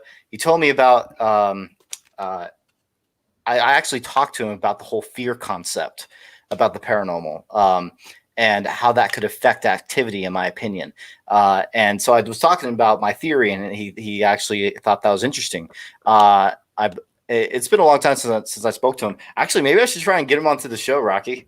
Get Dakota on here. I have his number. Yeah. I should probably call Dakota, and that'd be cool if you can. I don't know if it's been a bit. It's like 2017 was the last time I talked to him. So or 2018.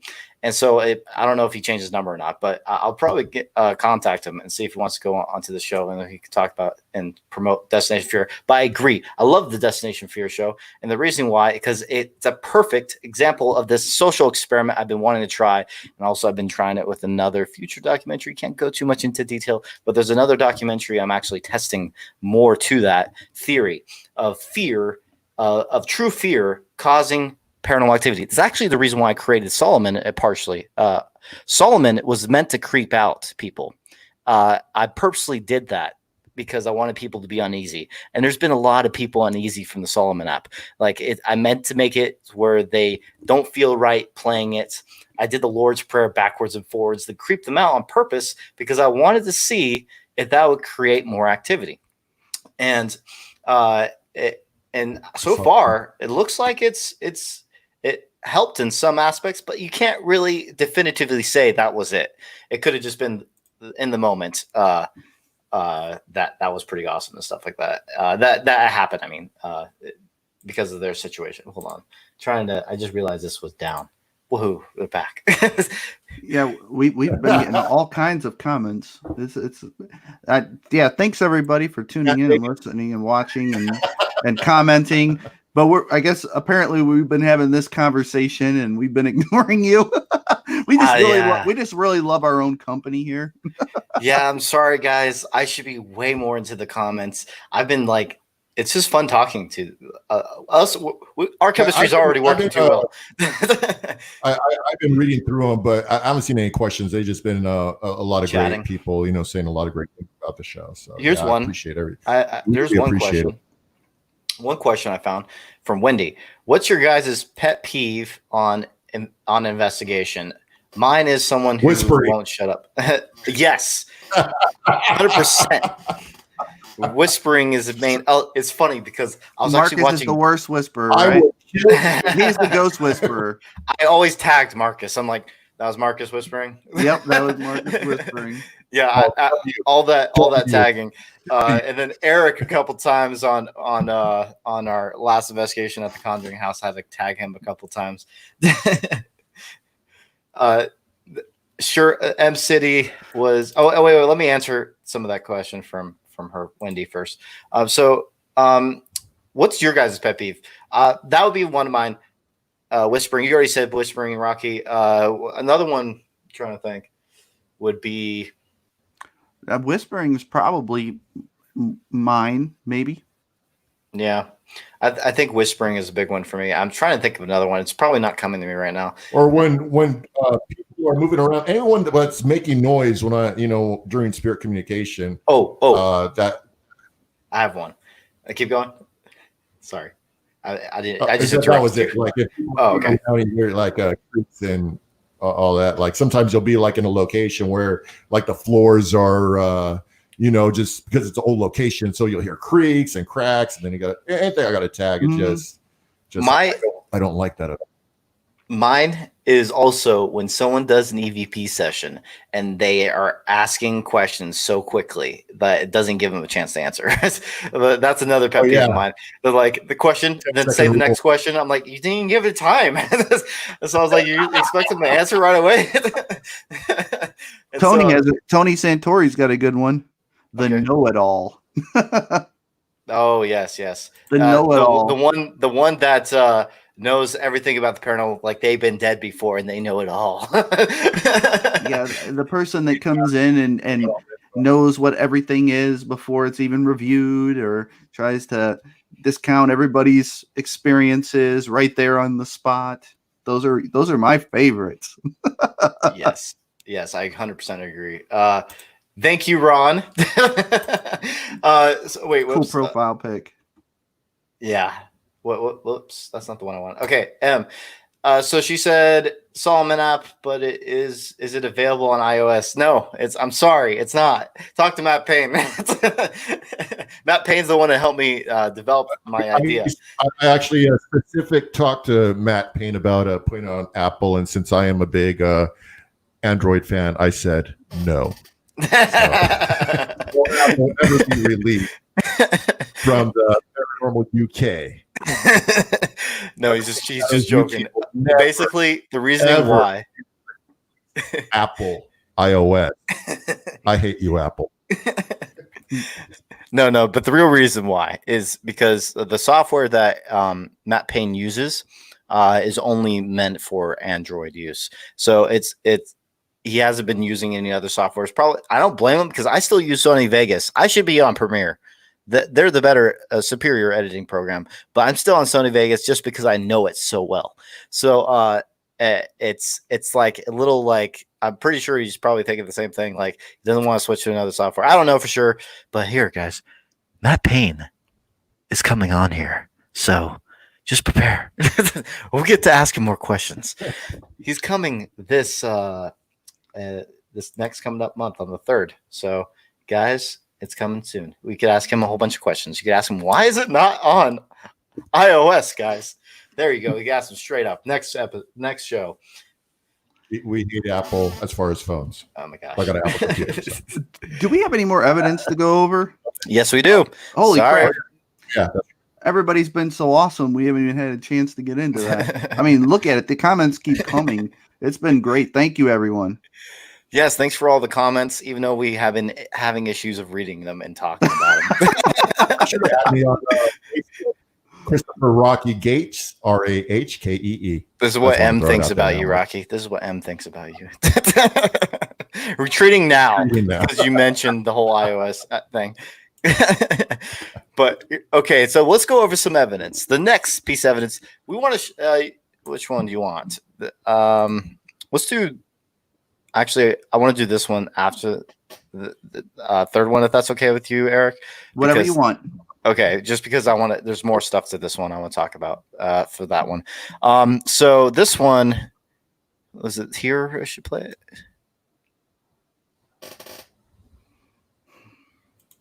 Actually, you want to talk about it first before we get into it, or do you? Want I don't know which one it is, buddy. It says a Residence EA camera moves on its own, and then EVP are captured. Okay, I'll tell you a little bit about some of the things. Oh wait, I just realized something. I don't have it shared.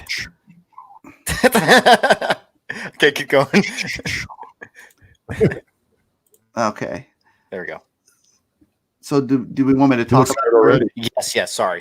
I just realized I didn't share the screen.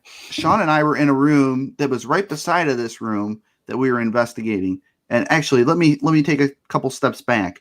We were out at a private residence doing an investigation, and this house. Actually, I'm still friends with the woman's house we investigated. Her name is Lori, and she told us a little bit about the history of the house, which we confirmed. It was, yes, indeed, a funeral home at one time, and a couple other different things. But she was experiencing quite a lot of pretty profound, pretty extreme activity. So Sean and I, this is back in the Ectovision days. We went out to do an investigation, and Tom was with us. He was with the clients for most of the evening, trying to keep them at, calm and quiet. Well, at one point during the investigation, there was this loud bang in the room that we were investigating at. So we went into this room, and as I entered the threshold of this room, I got this really strong static charge. And then right after that, about 5 minutes later, after I apologized and said, I'm sorry, blah, blah, blah, we left. This happened. Okay. Well, let's play it. And we heard a loud bang come from this room. And so we go to investigate to see what that noise may have been. And the camera was on. So we had turned the camera back on. And as we were leaving, Eric was very sincerely apologizing for missing the opportunity of that communication. And it seems like after that, everything changed for us. The whole energy of the home seemed to change. It's like it went from feeling negative and creepy to a much lighter feeling. These EVPs actually seem to kind of support that. They say hi.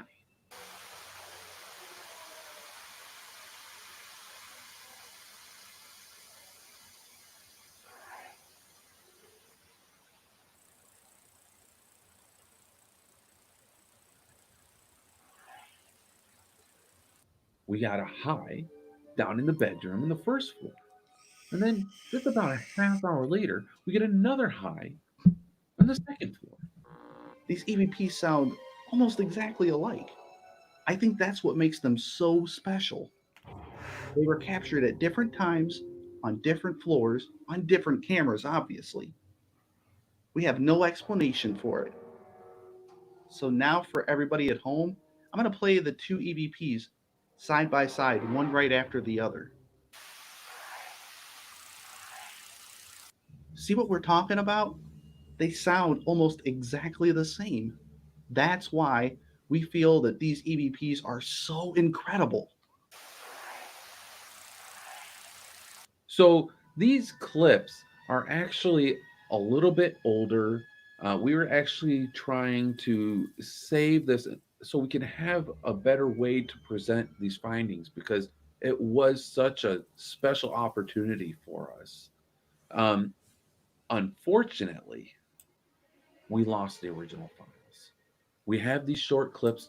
Is there any more to show? No. Okay. No, the only thing that was before that was when the camera moved all on its own.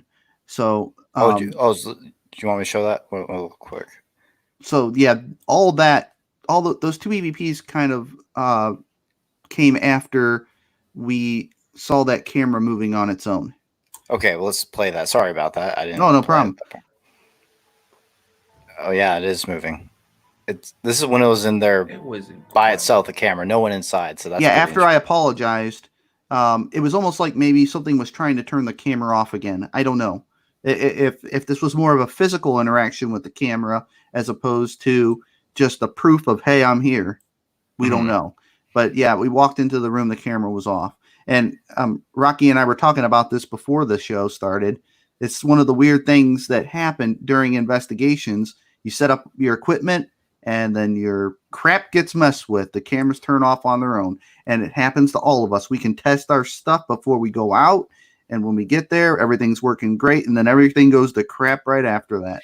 Let's just say works. this happened at the Conjuring house. A file got corrupted, literally turned off by itself. I'm going to go more in depth with it in the movie, but I had to actually get the corrupt file back by decoding it. So it took a bit, but finally did it. Got the corrupt file. Thank God, because it was my second camera angle for a big part of it, like a full hour of video.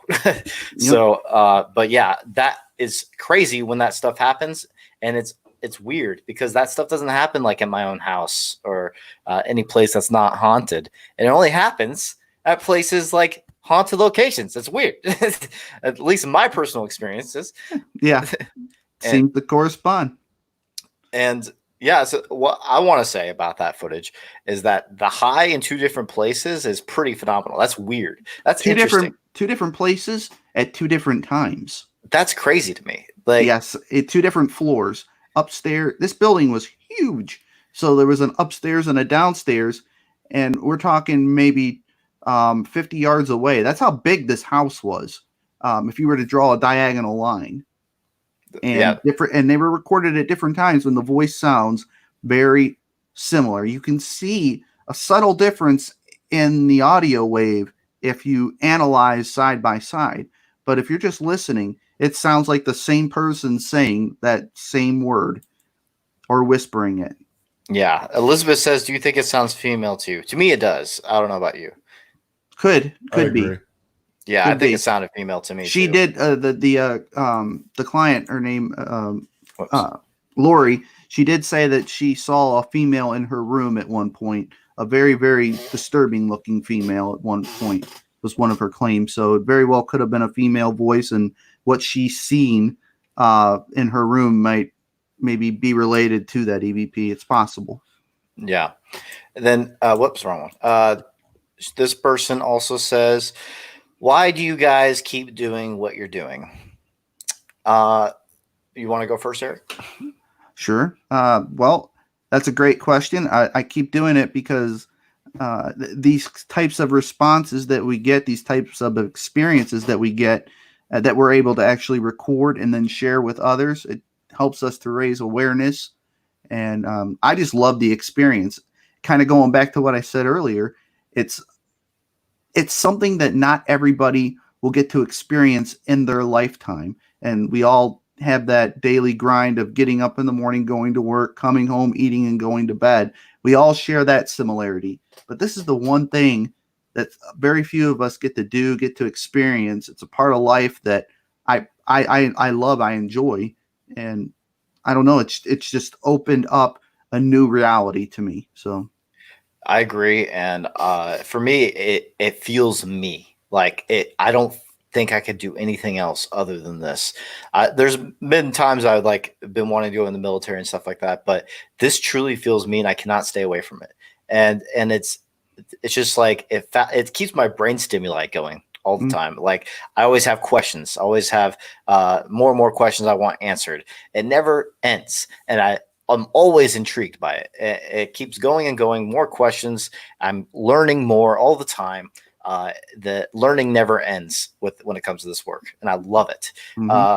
And like you said, having these experiences that most people don't experience, as well, at least not as often, is pretty a rewarding feeling. Trying that you're experiencing phenomena, let's say more than most in 1 year, and it's, or in their lifetime is in really their lifetime. You're right. It's true.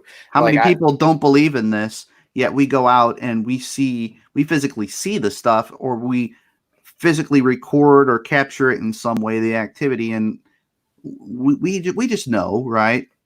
And other people, they don't get to experience it. So I vote myself lucky in a lot of ways because of that. you know what's funny, dude? Like I literally feel like everything just fell into place for me doing this. Like all my experiences as a child, that's what got me intrigued into it.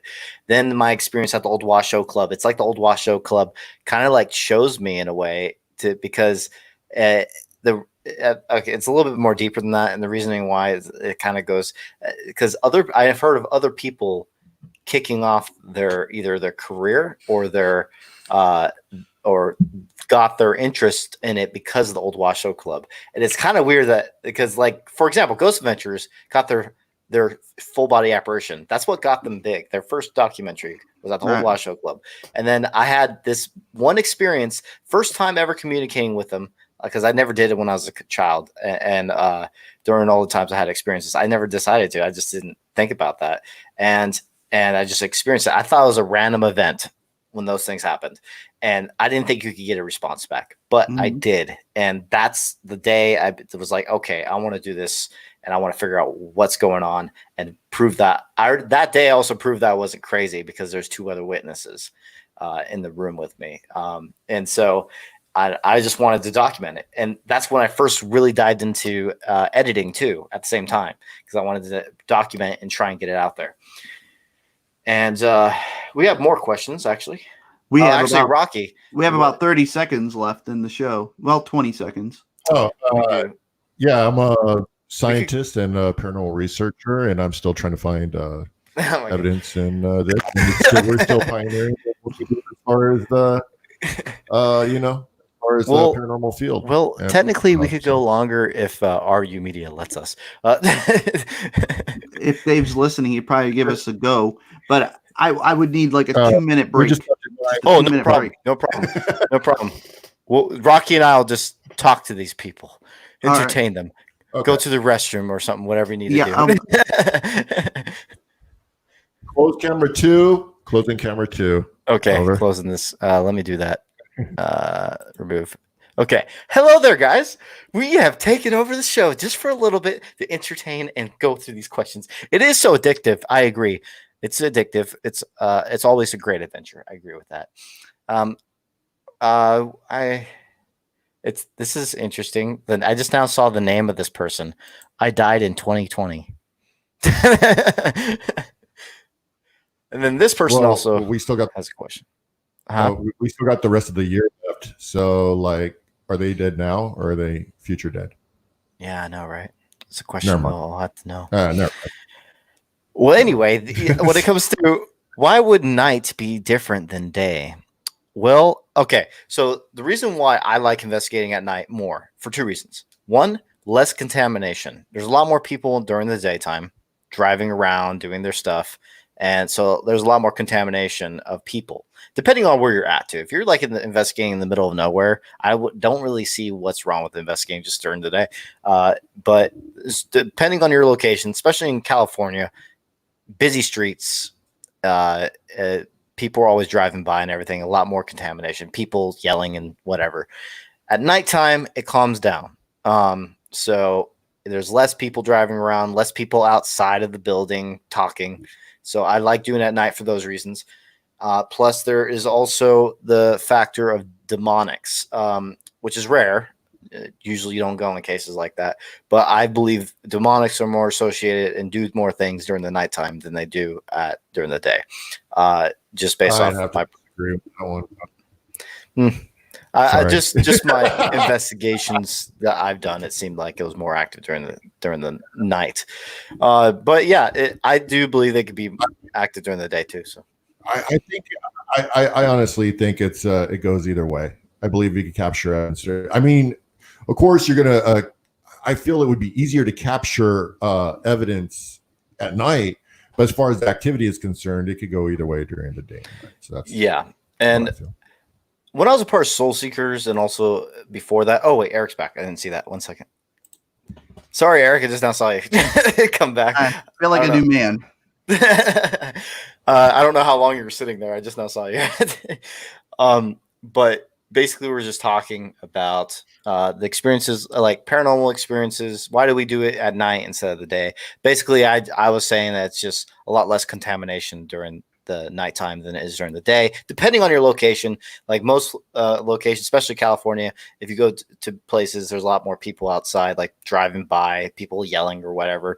And especially William Heath Davis' house, guys, there's a lot of people outside because this is right in the middle of San Diego. And so It's right in the middle of the town area. so yeah, like nighttime. Stuff during the day over in San Diego than you would at night over there. So because especially downtown.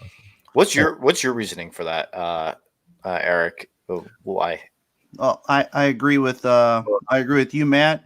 But I think I also agree with Rocky. Or maybe it was one of the comments that I read. If you put people in an element where they're uncomfortable, this is for the pay for play or the big notable haunted locations. I would always rather prefer to investigate at night because of the noise contamination. It's a lot quieter at night. It doesn't interfere with normal business operations. If you're going to a business or something, it's just more convenient for everyone who works their daytime jobs. But also, there's an element where you are putting people in situations where they're uncomfortable and they're creating more of that energy. If that theory is true, spirits can feed off of that energy. Well, they got into more of an abundance of it. You think about it like that from a I want to get more results kind of point of view.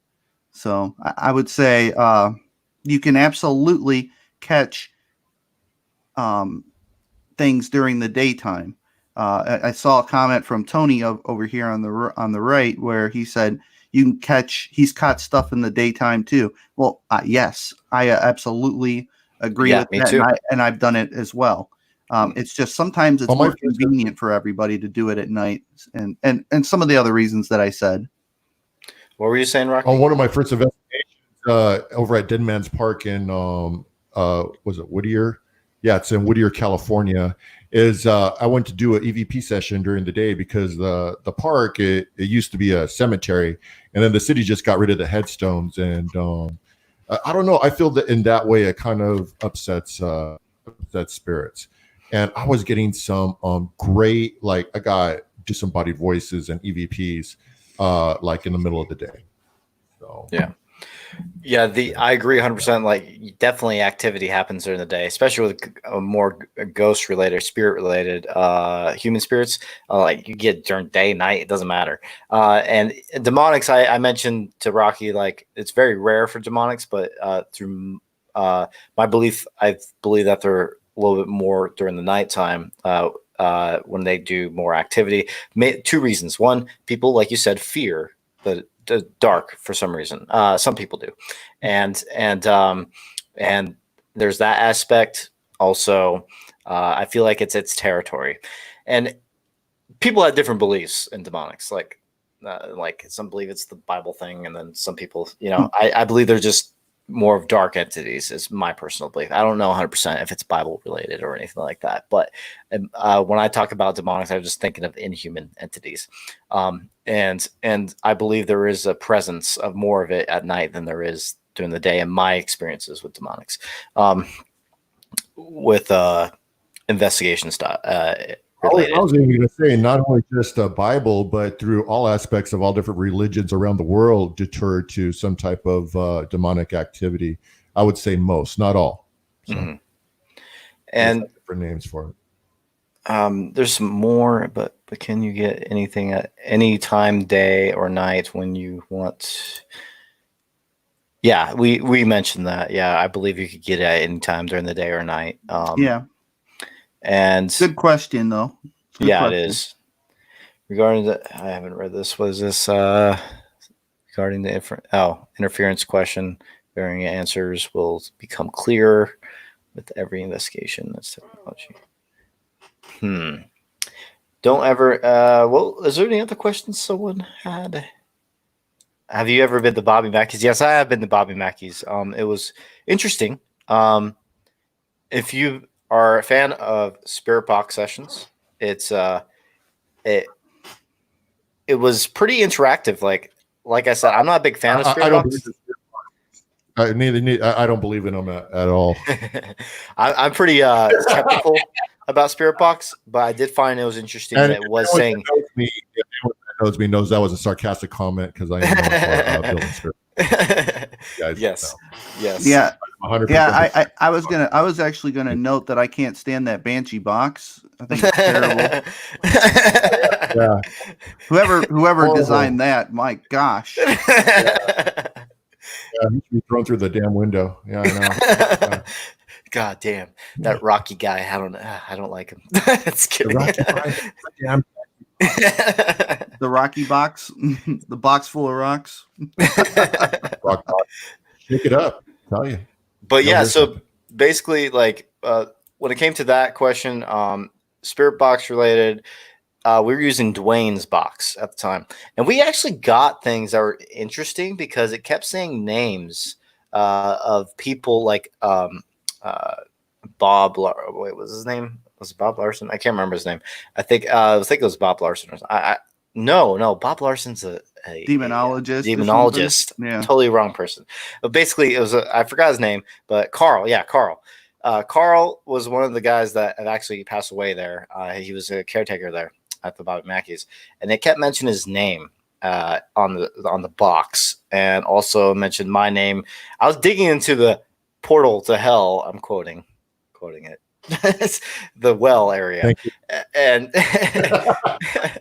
and so I was actually digging into that, and it kept saying things associated with me, what I was doing. So I thought that was interesting. Like I said, it's nothing you can validate as evidence when it comes to that, but I did think that was intriguing and interesting. And any other questions? You know what? Here's the thing about spirit boxes is that like I get it. Like some of the paranormal field, it has its like dues but if you're able to like use a spirit box and you're actually getting validated responses with the correlation of the location, I believe that imposes some type of like satisfaction towards the investigation, whether you are a believer or not. Say you like for me, like I was over at Virginia City and I was getting like these amazing responses. I was hearing Mackey building and all these other things, as much as other places as too. So it just depends on what responses you are getting through the box and if they are correlated with the location. So yeah, and like back in the day, I used the SB7 a lot. Soul Seekers, I was getting some crazy responses like that made sense. Evil. Yeah, it said like Evil. we're evil, and then it said like also it actually said like straight up answers to my questions. Like I was in the middle of the hallway at Mackey Mansion, which by the way, Mackey Mansion is my most active investigation I've ever done, and I was in the middle of the hallway by myself in the building, and it says the devil, and I was like. Oh, first it says "go" in a creepy voice, and then it says the devil, and then I was like, "What did you just say?" Because I heard that, but I just wanted to clarify if what I heard was right. And literally, right when I say that, after it says it again, and I was like, "What the hell? That's weird." So it's literally responding to my question. Yeah, it was weird. You can go watch the episodes on my channel, Mackey Mansion, and it's actually that episode. I was the first one to ever do an episode at Mackey Mansion. So it's actually, if you search it on YouTube, when I was a part of Soul Seekers, on the Soul Seeker channel, but watch it on my channel. I need the watch time views, guys.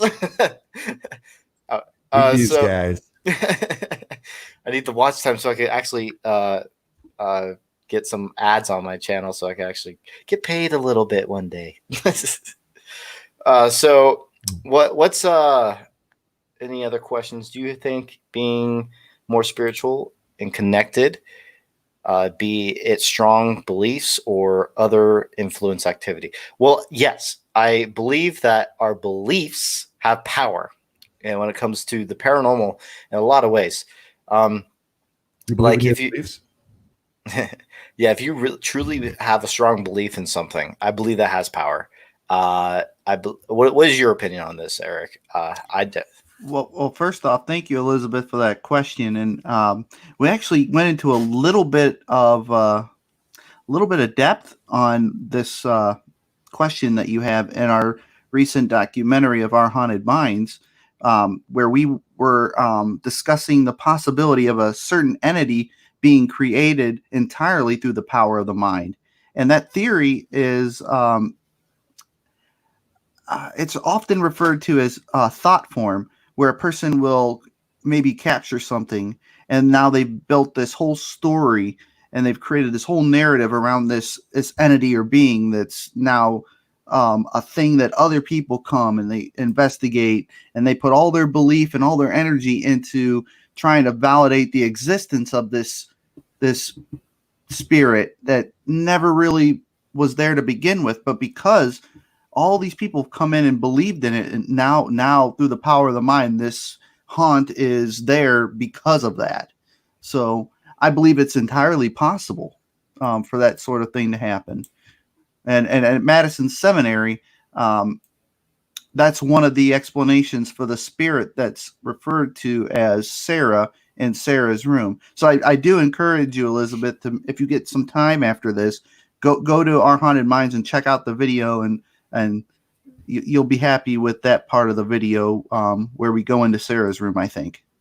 One thing I wanted to say, Eric, is I really did like Our Haunted Minds. I even liked it better than Ectovision. No, I liked Ectovision, but I even like this one even more because I love the aspect of you adding like the whole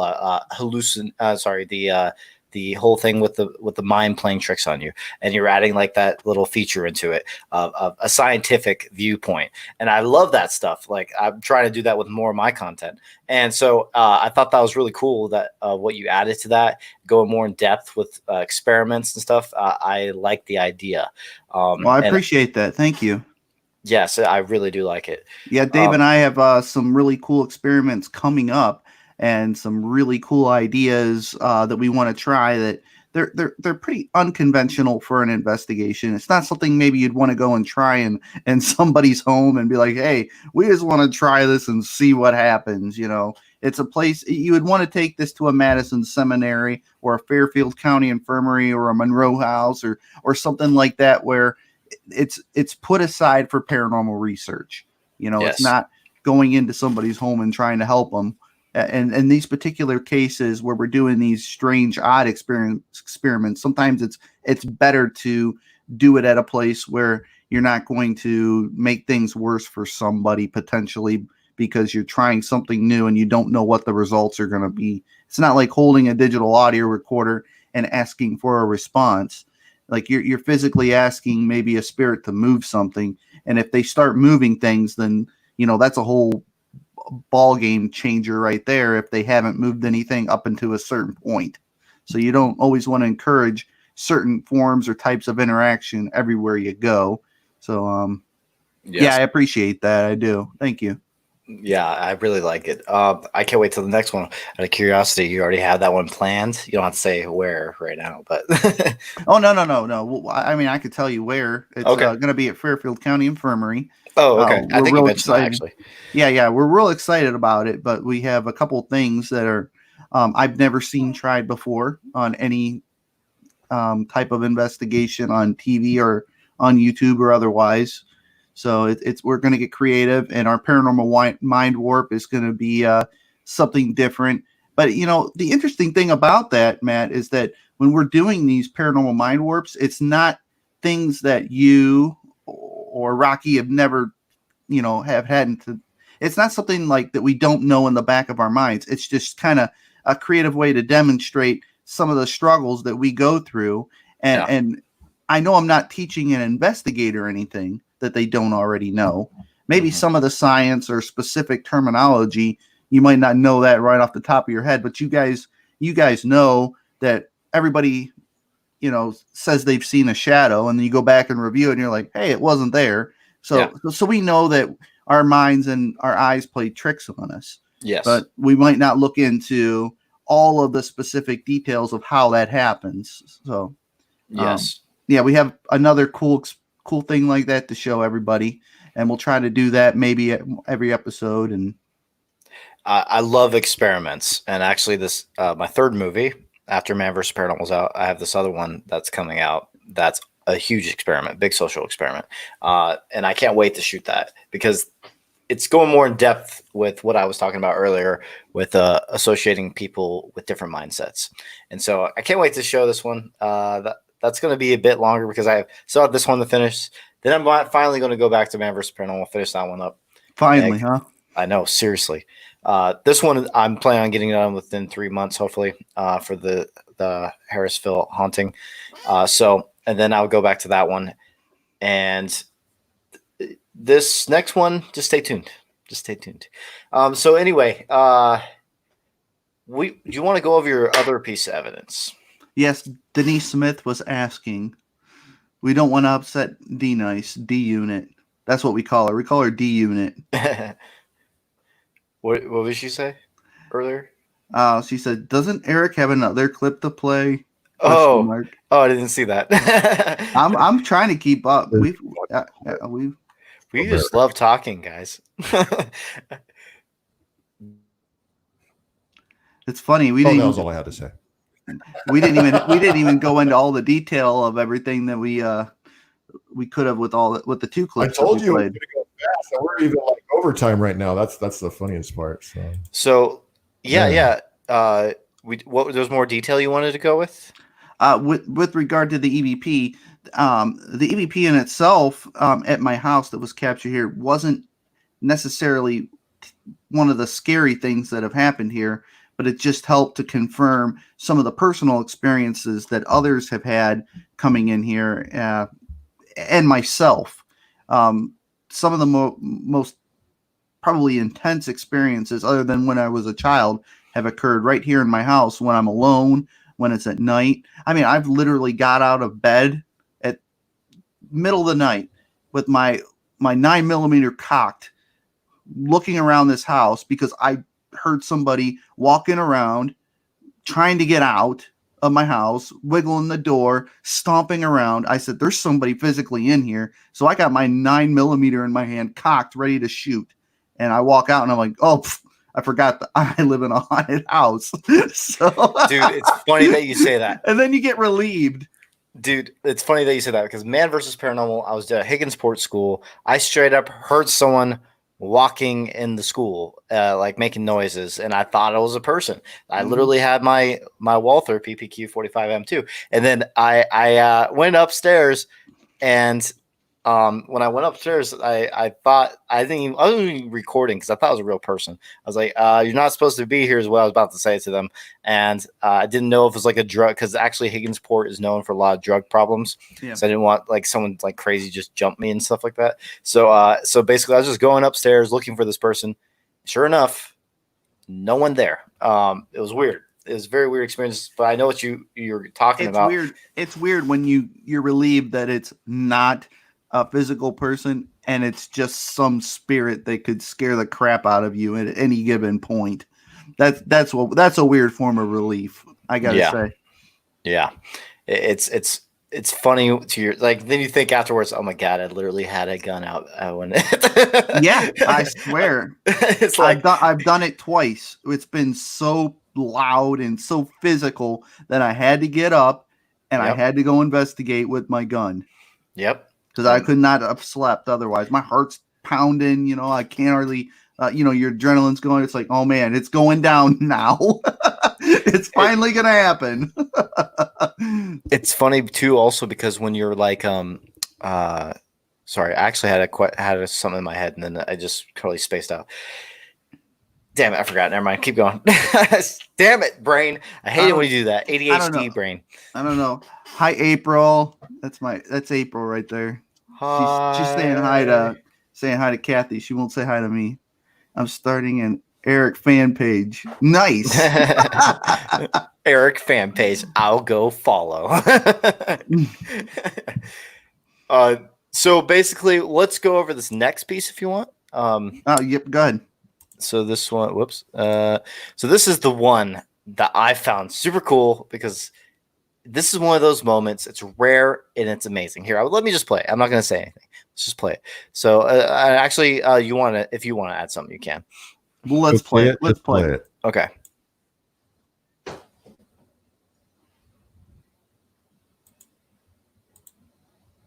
In the meantime, please enjoy the cool silence of Devil's Hours production.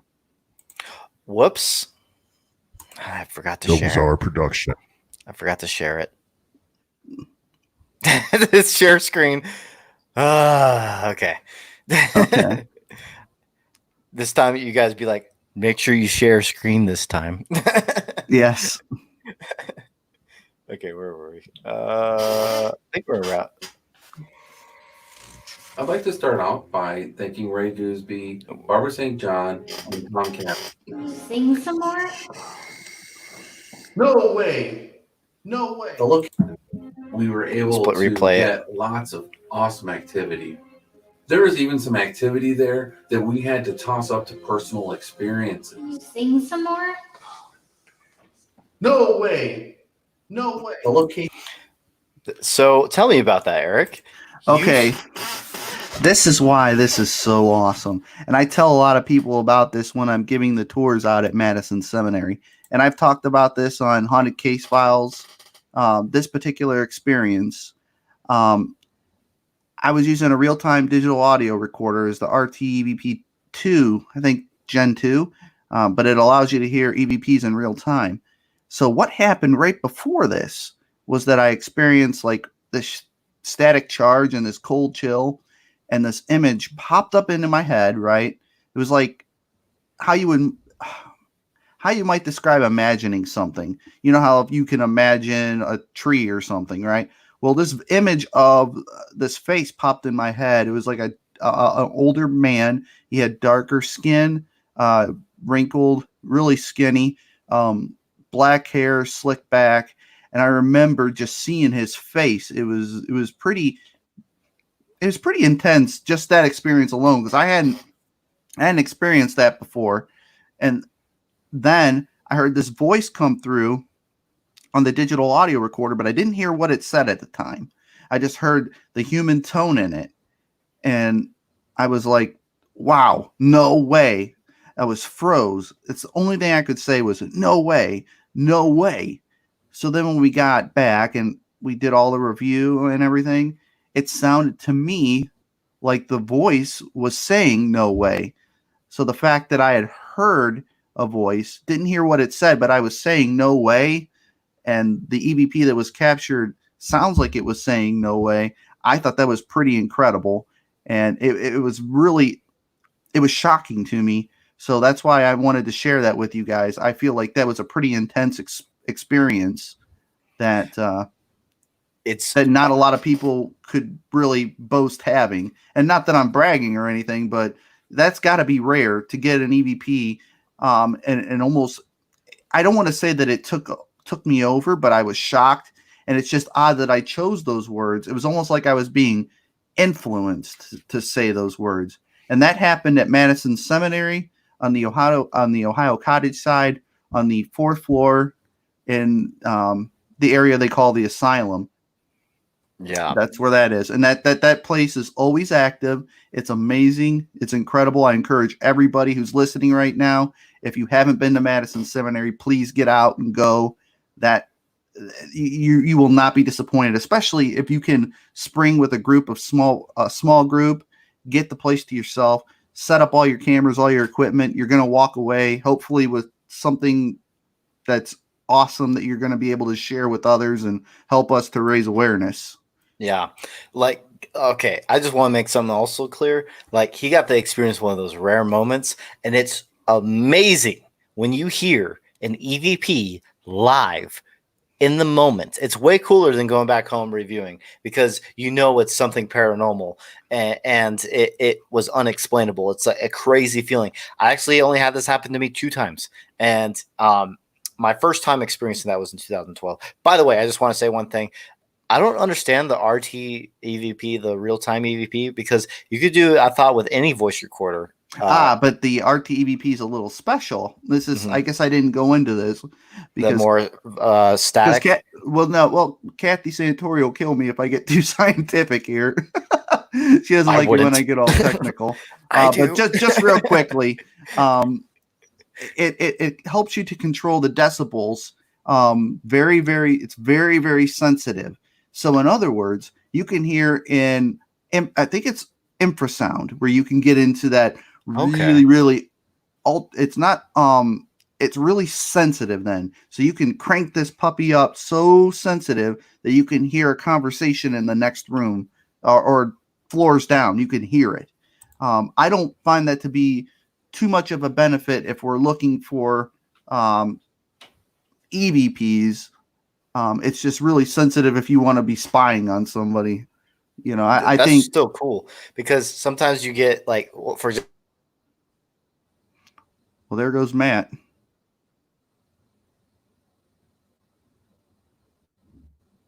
Are you there, Rocky? Hello. Yeah, I think Matt's froze. Hello. Oh, there he is. Back. Okay. Well, that was weird.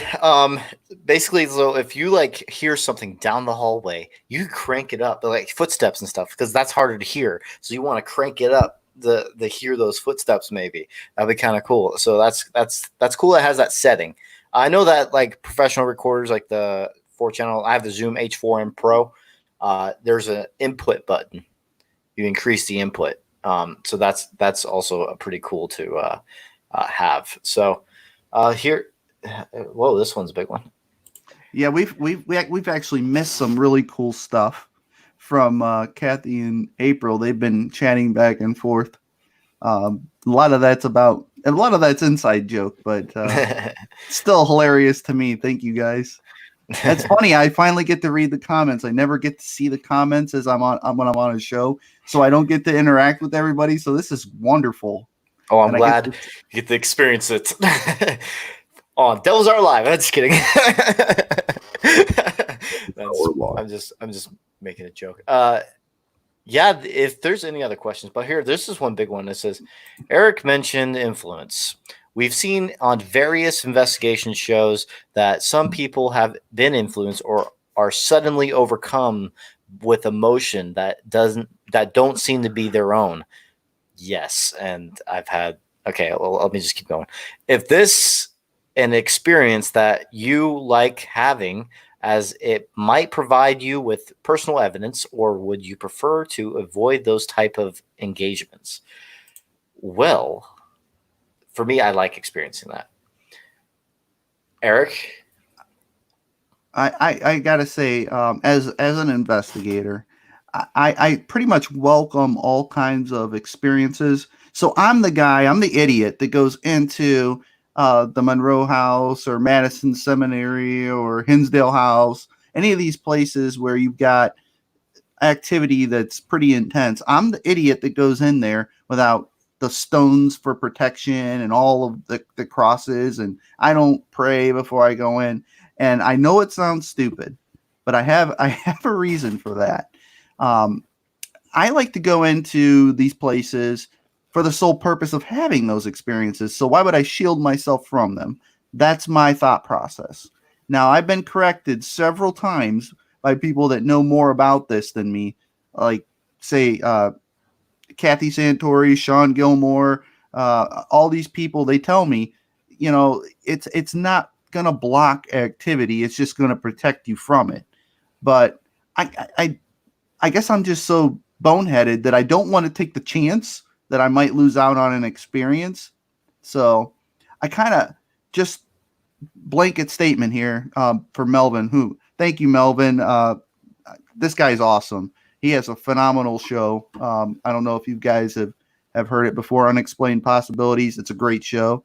Check it out. But if you have, that's what I do. I kind of just go in wide open, and I kind of hope for something to happen. And I don't know. It's just it's kind of going back to that thing where I said it's all about experiencing things that other people don't get to experience. I can tell you how many times at work or at family functions, people come up to me and they ask me about all the things that I've had the opportunity to experience. And I just kind of keep going through the line of different things that I have had the pleasure or the honor, the blessing, whatever, however you want to phrase it, just these things that I've been able to experience. And I don't know that I would have been able to do that with so many shields around me.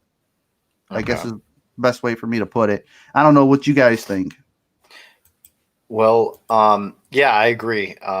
Personally, I like having those emotions. The only time I put that shield up a little bit is when it's known bad. Oh wait, whoops. Let me take this off. When it's known bad activity, like negative stuff happening to people. That's the only time I put a little bit of the shield up, just in case. But let's just say at one point recently, I put those shields down, and you'll see what happens. But I can't talk about it really. So, but let's say I put those shields down recently, and it definitely did something. So let's go. We're gonna try and wrap it up. Apparently Rocky needs to go. He would message me. So I'm going to. He was trying to be subtle, and you're like, all right, I'm gonna make this a public affair. So I'll just put it on him. Yeah. Well, let's just go. I want to go over this one last part. So like what I was saying earlier, it's an amazing experience when you see this like audio happen that you experienced live. I had two moments where the first time ever was actually back in 2012, June 23rd. Here, I want to actually share that. It's pretty interesting. It's pretty crazy when you experience something like this. This is very old. Please don't look these up. It's so cringy, guys. I know. This is 2012. I was only investigating for a year in my life so far. And so this is what it was basically. This was a really cool moment for me. This changed things a lot for me because I was like, you could actually have this moment to where you get voices from something that's not supposed to be there live. It was such a cool experience. Okay. Freezer type of things. Yeah, see over here? Oh, wait, did I skip it? See, Matt just came out of one right there. Come back here and sit back here. If Rocky, if you need to go, we can have you go right now if you want. If you want to say goodbye. All right, thanks. Hey, thanks, Eric. Good seeing you, man. And hopefully, I can see you in the future. And then I just got to get out of here, guys. Thank you so much. Hey, thanks, Rocky. I appreciate you having me on the show. Yeah. Take See care. you, Rocky. Have a nice day. Night, I should say. Okay. It's just us. We're wrapping it up. I just wanted to share this. Just want to share this pretty cool one. I think people will think this is interesting. Very old footage right here. Oh, whoops. It's not sharing anymore. I took that off. Okay. So I want to hear your opinion and other people's opinion on this. This is pretty cool. Here is there's two. This is we think this is an older part of the building right here. But back here, there's this is like the pantry, and over here there's two cold storage freezer type of things. Yeah, see over here. See, Matt just came out of one right there. The lights were to keep the bats out, and it didn't really work. Yeah. Oh, here we go. I found it. Thanks. Yes, I know. I edited very boringly back then, in 2012. Okay, does everybody wants to talk to us? So that's my reaction, guys. Okay, at that very moment right there is my reaction. You don't hear it yet. I was away from everyone else. He's far from a distance, this investigator. And so now let's play. I replay it, and and I play it with my voice recorder. This is not the voice recorder audio. Oh, okay. This is his camera. So then I play it with my voice recorder, what I heard live, because I had the headphones plugged into my ears at the moment with the normal Olympus recorder. Did you? Yeah. Okay, does everybody wants to talk to us? Oh, crap. Got another EVP, I think. Did you? Yeah.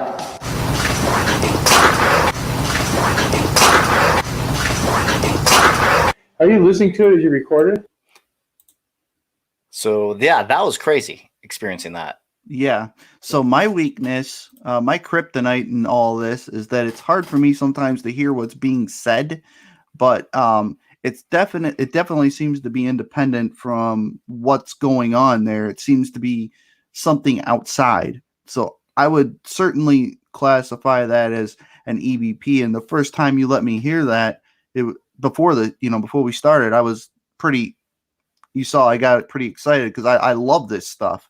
I love it when things like that come through. That's pretty awesome. It's clear. It's clear and not clear at the same time. Like you don't understand what it says. It's just hard to tell what's being said. It just almost sounds like a bunch of gibberish. Well, Tony says it sounded like I'm watching.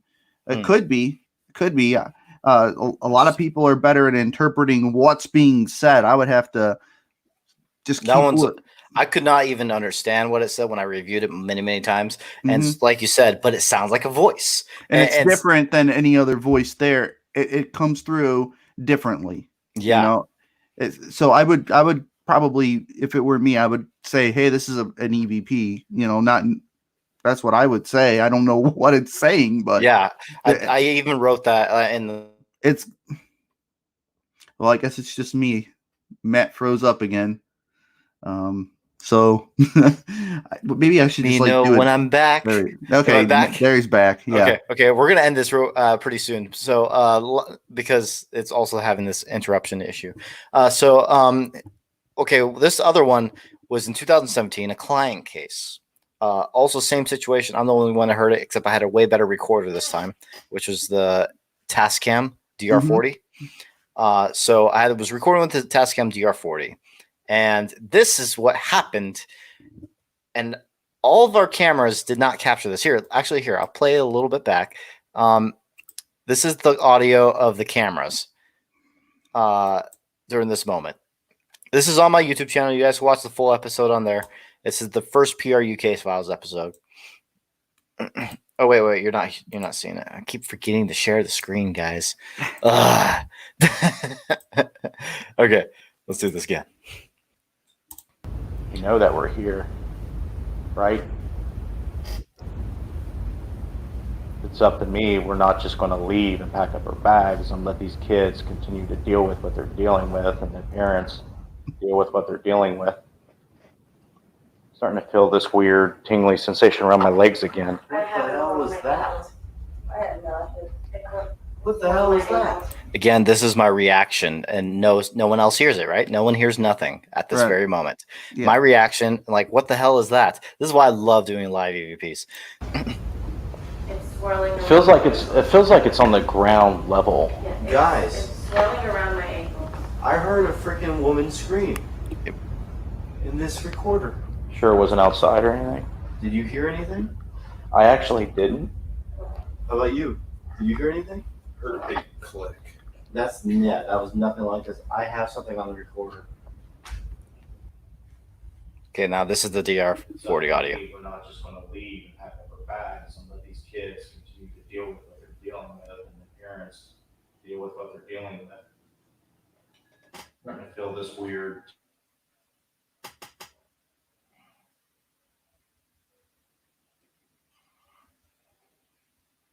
What the hell was that?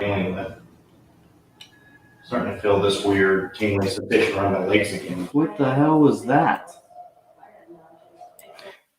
Okay, so yeah, that one's crazy. I don't understand. Like, the only device that captured the audio. This one I can't classify as a true EVP, like I say, validating, because it wasn't in the same spot right next to each other and same type of high quality. So I can't say like, oh yeah, that's definitively an EVP, like that's validated, because other they have different ranges of audio for all those other cameras than a Zoom recorder. So I can't 100% say that's an EVP, but it was very interesting. It was the only one that caught it. And it was very clear on that audio. It was crazy, a yell that happens. What do you think of that one? So it sounds like a female scream. And it's hard too, because just because something isn't a voice, it could still be electromagnetic frequency transmission. So we often wonder, like, that noise, even though maybe it wasn't a voice, but it could have been. Let's just say, for the sake of argument, it wasn't. Let's say that it was not heard by anybody else, but still captured. That could be a sound that wasn't physically there, but was still kind of transmitted as an EVP. And I don't know what the term for that is exactly, because we put so much emphasis on the voice part of the phenomena and not the sound part of the phenomena. So when we capture a door noise slamming, we can't technically call that an EVP, but it's still a sound that nobody heard, that wasn't a physical sound, So for me, it's kind of difficult. I don't know. It sounds like a female scream. Yeah, but it actually, to me, after reviewing it, it sounded like a war cry to me. It's like type of sound to me is what it sounded like, and anger. It could be anger. It could be fear. We don't know the emotion or the intent behind it. So there's it's quick in a sense. It's hard to know. One thing I liked. Sorry, keep going. Yeah, I know. It's saying it's hard to contextualize it, because you're in the middle of something and it just seems to come out of nowhere. Kind of, that there's that term we kind of refer to as residual. It doesn't seem to be in direct response to anything. It's just there. So it could be one of those sounds, those residual electromagnetic wave sounds. I don't even know what you'd call it. Yeah. We've coined the phrase EVP, and it's a quick way to classify everything, but it doesn't it's just hard to describe the sounds that we capture on video or audio that that aren't voices, and it could be something like that. I don't know. This is interesting because I also play it on the speaker. It actually sounds a lot clearer on the speaker. I want to go for it with that way.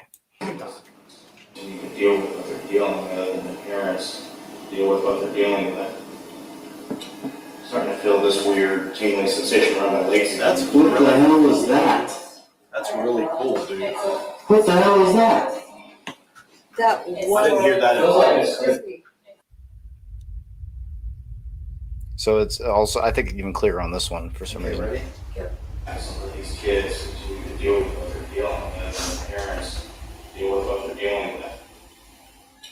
Starting to feel this weird tingling sensation around my legs again. What the hell was that?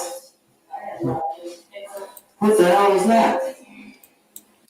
So yeah, that's. Did you hear it clearer on that time? Yeah. It sounds like a female scream. Yeah, it's weird. I thought that was good catch. Yeah, good catch, and it's awesome that you get to hear that and no one else does, and then you're like, hey, guess what? The thing about it, though, too, this is the DR40. It has a better shielding with not completely, but it has a better shielding like than older recorders and do with when it comes to EMF. I feel like because I've been around like cell phones and everything going live. I didn't really hear anything with that. Shotgun mics, you definitely do. Shotgun mics, you hear it crazy. But I didn't really hear it with this plain DR40 audio with using the stereo audio. So I feel like it has a better shielding. So I thought that was interesting. Yeah, very good. Well, we're going to wrap it up, guys. It's been a long show. I was just planning 2 hours, but we had fun talking. It was a fun time with everyone. I hope you had fun, Eric. Yeah, Yes, I did. I appreciate you having me on, but I also want to take this quick second here to thank everybody that tuned in tonight, listened to our spiel, and has been supporting the RU Media Network. The Mad Crew, you're awesome. I saw Kathy, I saw Tony, I saw April, Denise. Who else did I see from the Mad Crew? I don't know. I hope I'm not drawing a blank and forgetting somebody, but thank you guys. Dave, I saw you in here. I saw my mommy right there. April, I don't know if I said you, April. Lots of cool people. Linda Dix, thank you so much. Everybody who came in. Melvin Seaborn was in here. So many people. I'm so sorry. The comments kept flowing, and everybody was asking such awesome questions. So thank you so much. Let's see here. Thank you for all the support. Yes, absolutely. And I just want to plug a couple things real quick here. Madison Seminary, if you guys haven't been there, please come on out.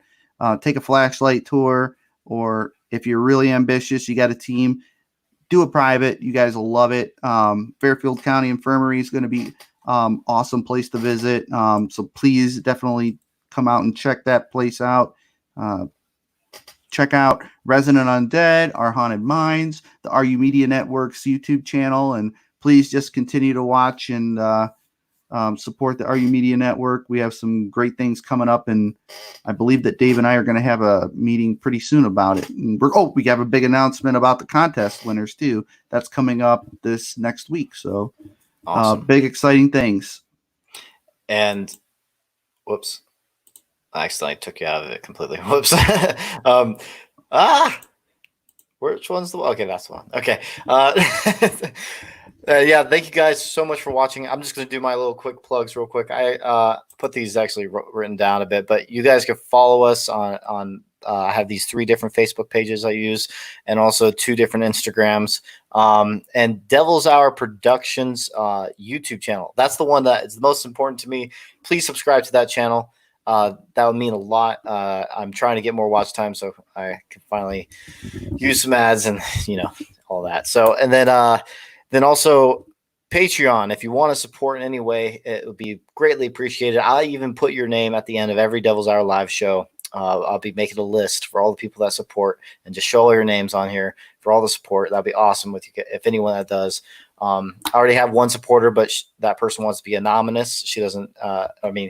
She doesn't really like being out there. So, but thank you for that one person. She knows who she is.